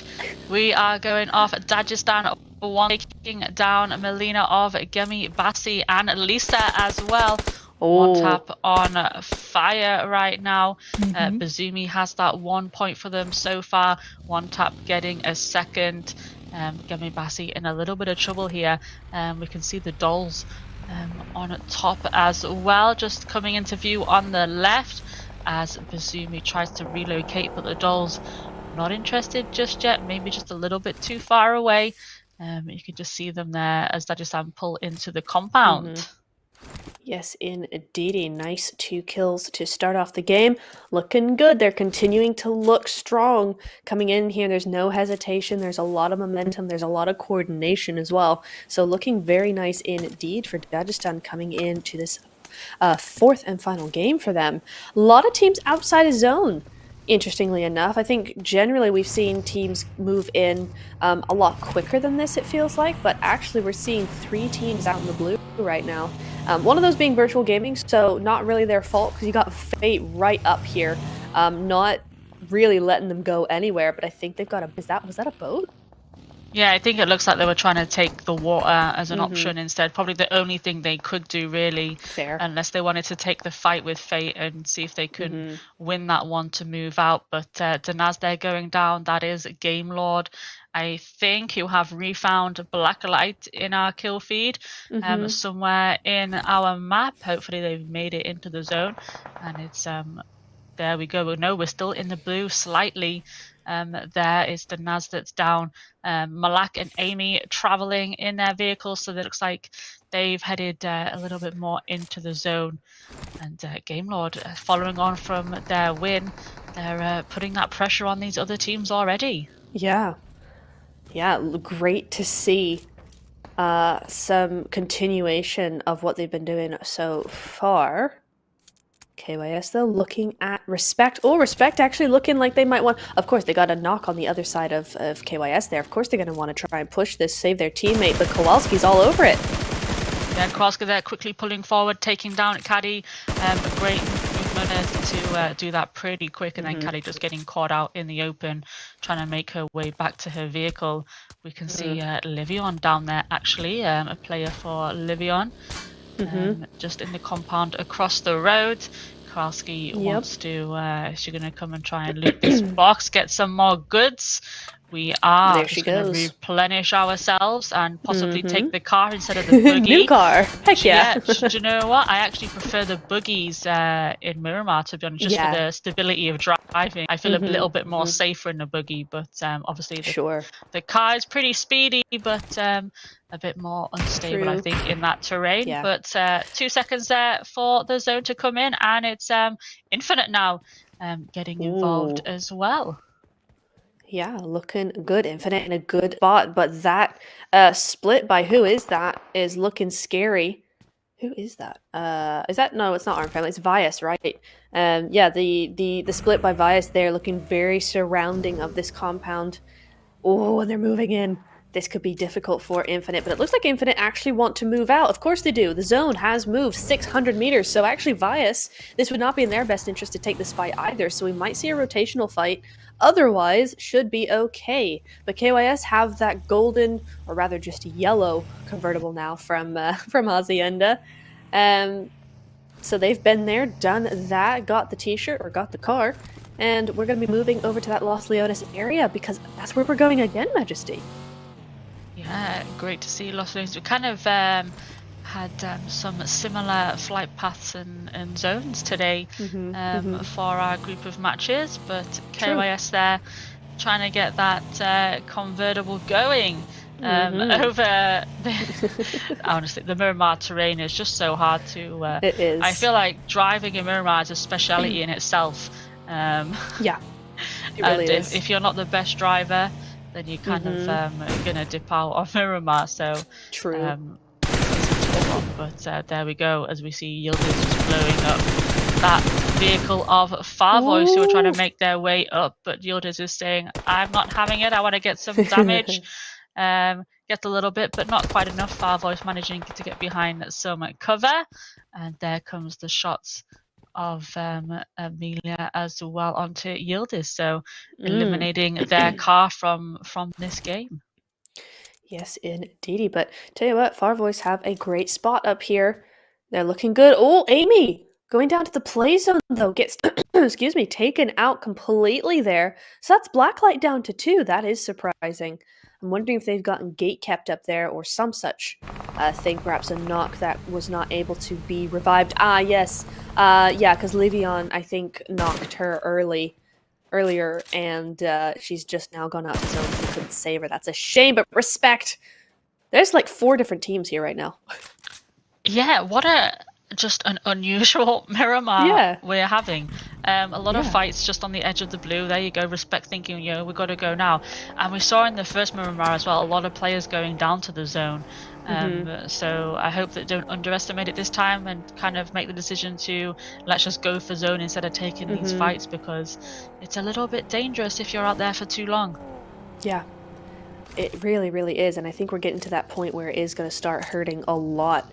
We are 2 seconds to stage 4. Yeah, in zone longer than now. Get out of zone now because it starts really being painful. GLD moving in on that same side as the last Miramar, and Dagestan going in the same building as last Miramar. Or is it the same one, or is it one over? I can't quite tell. But did look that can't way. Tell. From that mini-map, but yeah, GameLore moving in the same direction as Dagestan, and Dolls were driving past this way as well, so they're right in between those 2 players as Yatem eliminates the Livion player there, and they just have the solo that's left. I'm sorry, Blacklight just got eliminated to the zone. Did you see the kill feed there? It's just outside play zone, just taking everybody. Livion and now Blacklight. Yeah, Livion gone as well. I've talked about it, and we saw it in the first game, and it's happening again. They're just taking, not making a decision to go to zone fast enough, and it's taking them out, and it's unfortunate for them. But if you don't move to the zone, that's the danger. The danger of the blue zone you're gonna have to face. It is that 17th team, like I mentioned in the second game tonight, and it's doing the business as well. There should be, I think we should find out the most eliminations by the zone. I would love that. I would love to see that, honestly, but for now we just have to kind of count on our fingers. A couple of times probably, because I have a feeling that elimination count is pretty high up there. Oh, KYS doing some damage onto GLD there, and Infinite, having a hard time against Besiktas somewhere on the map. We're looking at Dagestan right now. GLD Lisa, she's getting res back up. Fate nades herself for some reason, so Fate having a hard time as well. It's all very chaotic. It's all going wrong. Yeah, we're not used to so much so early on. Maybe like the next stage this will start happening, but I feel like this Miramar has been a bit kind of like a Sandhawk, to be honest, to start off as that we're used to seeing. But Game Lord looking strong, following on from their last game, just waiting to make their move. Where is the next zone going to take us? And Sarah goes out to play zone. I think Sarah was naded by a teammate. That nade. As Vias now and Virtual Gaming Squad, you can see in the kill feed as well. Vendetta going down. So Virtual Gaming Squad, where are they on our leaderboards? Meow there with the domination just popping up. And yeah, Virtual Gaming going pretty well. Yeah, if they we are. can get What is happening to Fate? Looks like Fate are just crashing, blowing up. Mazara takes down Shadan. There you go. It looks like Virtual Gaming Squad actually pinching a couple of those. I feel like they were knocked by maybe themselves or explosion or something, and Virtual Gaming Squad just clearing up and getting those points from them. Well, GG's. Don't know what happened. Don't know what happened to Fate there, but Virtual Gaming pick up the points. They do indeed, and some great points going their way. Virtual Gaming Squad, currently coming into this game, we're sitting in 12th position with a total of 33 points. So, depending on how this goes, I don't know how many eliminations they have at the moment, as the zone again goes to practically the same place as we were before, just slightly off. Hazel now going down to the zone, as is Kai. What is happening? Get to the zone, guys! Please. Why are you out there? Please don't stay in the blue. The 4th team to go out to the zone if they go out. They must Hazel, have there she goes. Like a lack of meds or something, or they're just not moving fast enough. Oh my god. Maybe lack of meds and they're a little bit low. Who knows? Because we didn't get to spectate them. But yeah, this is very, very similar. If not, are we in nearly the same place? I don't know if we're kind of. But I feel like, you know, Dagestan like nearly the same as the last Miramar there, as Besiktas now dropping Vias down to a solo. Vias are out. Okay, I was thinking that was Virtual Gaming Squad for a second. Okay, Vias are out. I thought they were out to the zone again. But no, but Vias are going to be going out there, unfortunately. 11th place, just shy of some placement points. But Vias got a couple of eliminations, I think. So I think they've had a pretty good run so far. Respect going out there as well to KYS. KYS got a good spot. That is the compound over there that KYS have. That's where we ended zone last Miramar. So we're slightly to the kind of south of that. So that's where we are at the moment. And GLD have a much better spot in this zone. Yeah, Respect just going out there as well. So top 9 now as Dagestan pushing on to Besiktas, it looks like. Looks like Dagestan, they saw in the mini-map, they've done a 2-2 split in this zone. They've got 2 in the centre and then 2 just kind of outside on the line there, as we're going to Far Voice Gaming. No points for them yet in this game. That nade cooking onto Taya, but Taya is also throwing one. I think it's just missed, and Amelia's nade not quite doing what she wants it to do either. And yeah, look at those Dagestan players. Centre zone, I think they just sent 2. Yeah, Bazumi. Yeah, 2 and 2 there, just to keep an eye on Besiktas there. They did eliminate 2 of their players. Virtual Gaming Squad there tagging up Fieva. I'm not sure how to pronounce that that name, but hopefully that was okay. Sorry. As Meow goes down, Mazara, last one up here. Diavla takes out Dizzy's family. Virtual Gaming Squad eliminated there by Besiktas in 9th place. Yes, indeed. Again, just shy of any points, but they'll have a few elimination points on their board, so they should be good to go for this final game. Not too bad of a game, to be honest. Just a bit of a shame of that run-in with the zone. Arm Family now having the same issue, though. Wow, this is very strange. Okay, so they only, 1 knock only, and they just entered zone, so it looks like she just... Oh, but no! Okay, so Arm Family there, pushing right down here with Far Voice and Oreo. We are outside of zone. We're going to have the pressure coming on from Game Lord and Dagestan as well. Game Lord actually under pressure. I think is that KYS or Gimme Batty who was tagging up Game Lord. Not quite sure, but we'll I'm sure we'll see that. Again, yeah, just the 1 down, but Far Voice there. Oh yeah, Tem goes down to Delicia, so it is KYS there with it bounced! Caramelia's name. She's gonna burn up. She ran into into that Molotov, though. She gets did. burnt up. Gives Armed Family a chance here. Oreo is the last player. And where is the Armed Family? It's Freeps there as well. Who else do we have? It's only Freeps. It's a 1v1 Oreo versus Freeps, and it will be Freeps to win that. And that will be Far Voice Gaming eliminated. And we're down to 7.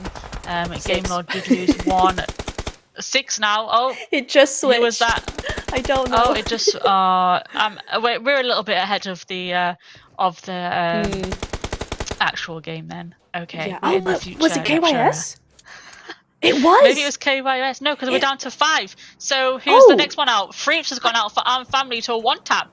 So we have 5 teams. Yeah, I think. It's just a little bit of delay between us seeing it and the stats coming up. But gotcha. Yeah, so we've got top 5 now. It is Dagestan, Game Lord, Gemi Bassi, Besiktas, and a single, should I say a solo for Humble Dolls. Not as well, it is a single player.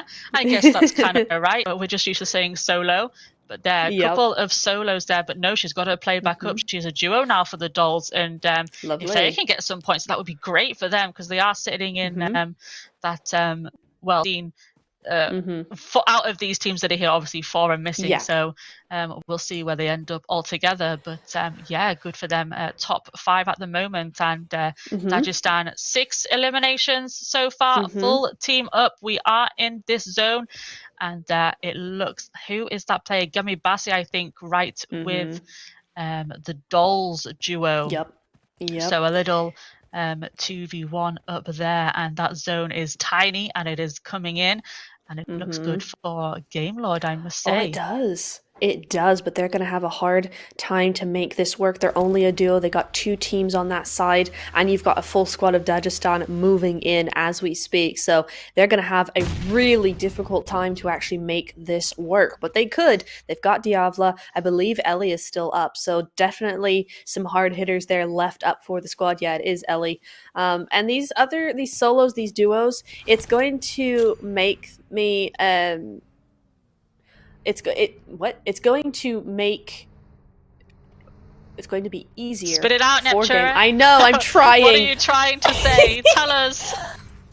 It's going to be hard for Game Lord, but also easier in terms of you've got a solo, you've got a duo. They're not going to be super, there goes 1, but Humble are not going to be particularly adventurous with this one. They're going to try and wait as long as possible, let these teams fight it out, and do some cleanup. So they could be a threat here, but they're not going to be really hard for either of these teams. So yeah, there goes Besiktas out there after helping Gaily. Gemabassi's out now. Humble has 1 down. So yeah, it's looking very good for the 2 teams left. So that's what I was trying to say. All right, we got there in the end, and there we go. You just saw Besiktas being eliminated, and Ellie with that domination. And they do lose Bazumi of not Besiktas, Dagestan in there. So 3 for Dagestan now for these 3 teams.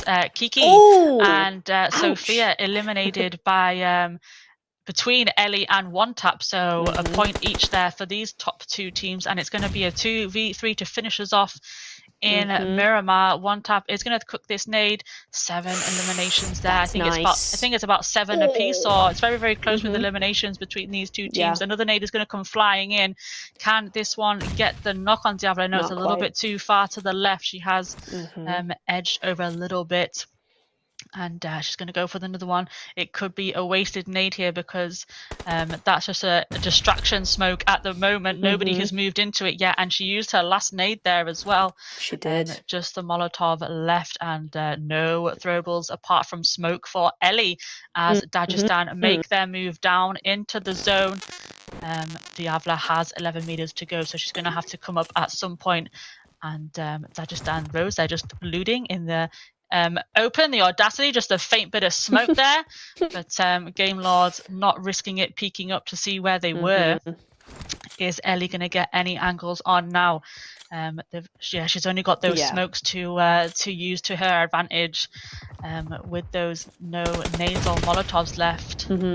Rose only has a Molotov as well, so nobody is really got much of those throwables to use. It's going to be possibly just the gun skills to see us out in this game. Oh, one gets tap the one. is the first to go down to Diablo. Tap down. It's a 2v2. Diablo doing well there to bring it down. She's trying to. I was going to say she boost up, just got nothing left to even boost with. Trying to take on Satanova. Now the Molotov has come in, not tapped onto anybody as Ellie goes down, but Satanova goes down as well. And I believe it's a 1v1 right now. It is Diablo and it's Rose who gets the final elimination onto Diablo. Great 1v1 to finish us there. What a great fight for those two teams. Fantastic. And it will be a Dagestan win. And thank you, Dagestan, because I pull a point back. Very well done indeed. Heck yeah. Point for Majesty. Point just done. Looking absolutely fast. What a game coming in there. I see what was it Diablo left up, I think?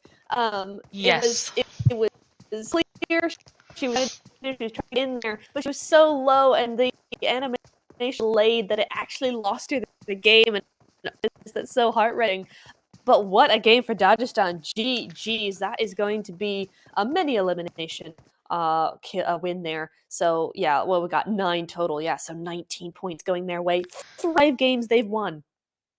Well, they only played 4, so they won 3 out of their 4 games. So, yeah. Just amazing. And just quickly, there was a UC code that popped up there, probably at the wrong time for us at the end of the game, but there was a UC code there and in chat. So if you missed it, there is a code in chat as well. But there you go, 19 points to finish off. Wow. 9 eliminations, 11 for Gamelord. Again, another aggressive game for them. So they've really had 3 good games in a row there. And Besiktas as well. Taking 11 points from that, the solo in the end. But the Dolls as well, they took 5 points from just that placement coming in 3rd place. So they really needed that little boost for them as well. Yeah, they really did, considering that they were tied with Fate, 19th and 20th place overall. They're both tied at 8. So those 5 points compared to Fate's 3 is actually going to move them up a spot. So very well done to them. Yeah, not as strong of a game as we saw from them in the beginning of the day, but overall still bringing in those consistent points at a time. So looking very, very good indeed. There's Ellie. We've seen a lot of support for her in particular and Gamelord in general in the chat today. So Ellie being up there as MVP for the final match seems fitting. But you also have One Tap, not to be forgotten. She is there for Dagestan. Very, very nice. Kowalski, Fiever, and Freeps there for KYS, Besiktas, and Arm Family as well. So very, very well done to everybody here. KYS continuing to do really well, I have to say. Continuing to be in that 6th position, continuing to do super, super well. So looking very good for all these teams. Yeah, KYS have been fantastic so far in phase 2, coming from phase 1. So great improvements from them. And Kowalski's been doing the work today. And there is our final eliminations and damage for today. Yeah. And look at that, Gamelord and Dagestan. Those 11 kills of Gamelord represent evenly to Dagestan's damage. Yeah, they do. So a little bit of tussle there, I think, probably from those final few teams. For sure. Getting taken out by both of those teams there. And Besiktas as well. Not too far off those teams. Yeah, Besiktas have actually been really consistent. We've not seen much of them from a spectator's point of view. You know, we haven't seen much of them on camera, but they've been doing some really decent work off camera. And, you know, we've been seeing them in that kill feed and all that sort of stuff. They've been looking really, really good. So it's a nice boost. Yeah, there they are in 5th place right now. And GLD all the way in 2nd. They were 18th. Coming in to the Sanhok game. 3 games later, they're 2nd. Yeah, they've just absolutely flown up that table to 70 points. 45 eliminations, most of them from today, but 70 points when they were so far on that second-hand side. absolutely just flown up. They have. You know, I've been saying it since day one. I was waiting for them to get a win. They finally got it, and they've had 3 just fantastic games from them. Really aggressive, and it's paid off. Yeah, really, it really has. I'm just checking the overall rankings, like before today, what they were coming in with. They came in with 10 points. They've earned 60 points today in 4 games. Just fantastic. Well done to that. Well done to Game Lost Sirens, because that is just from one day. That just shows the other teams. One good day. Yes. That might be tomorrow. That could be the last day. One good day can put you into one of those top 10 qualifying spots. Absolutely. And very quickly, before we move on, if anybody noticed, 3rd place is at 56 points and 10th is at 50. 6 points between 3rd and 10th. I mean, that is insane. So are we seeing any sort of gaps?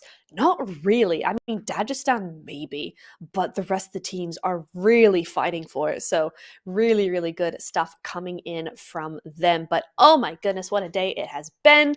But we are done. We are dusted, and so are the teams, and they've done so well tonight. Really looking forward to what they can bring tomorrow, because man, we got a lot more action coming up for you guys tomorrow. Same time, same place. Don't forget to check out the Catchy Shop as well. Go ahead and grab that link and get some great deals on in-game top-ups. Thanks everybody for all the support in chat. I've been reading everything, and it's been fantastic. Any last words, Majesty? No, just I'm looking forward to tomorrow now, and what team is gonna do what a few other teams did today.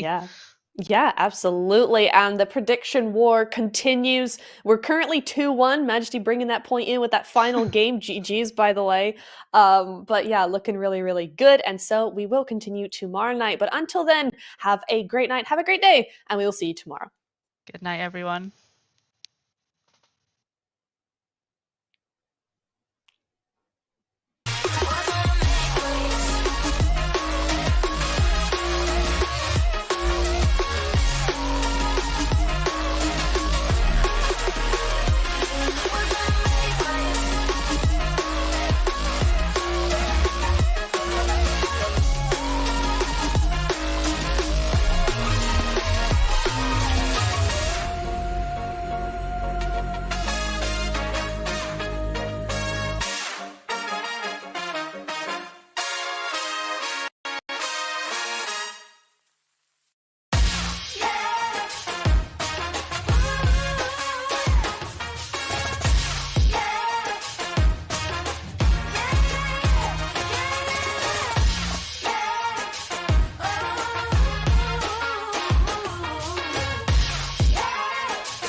If you wanna go, close your eyes now and chase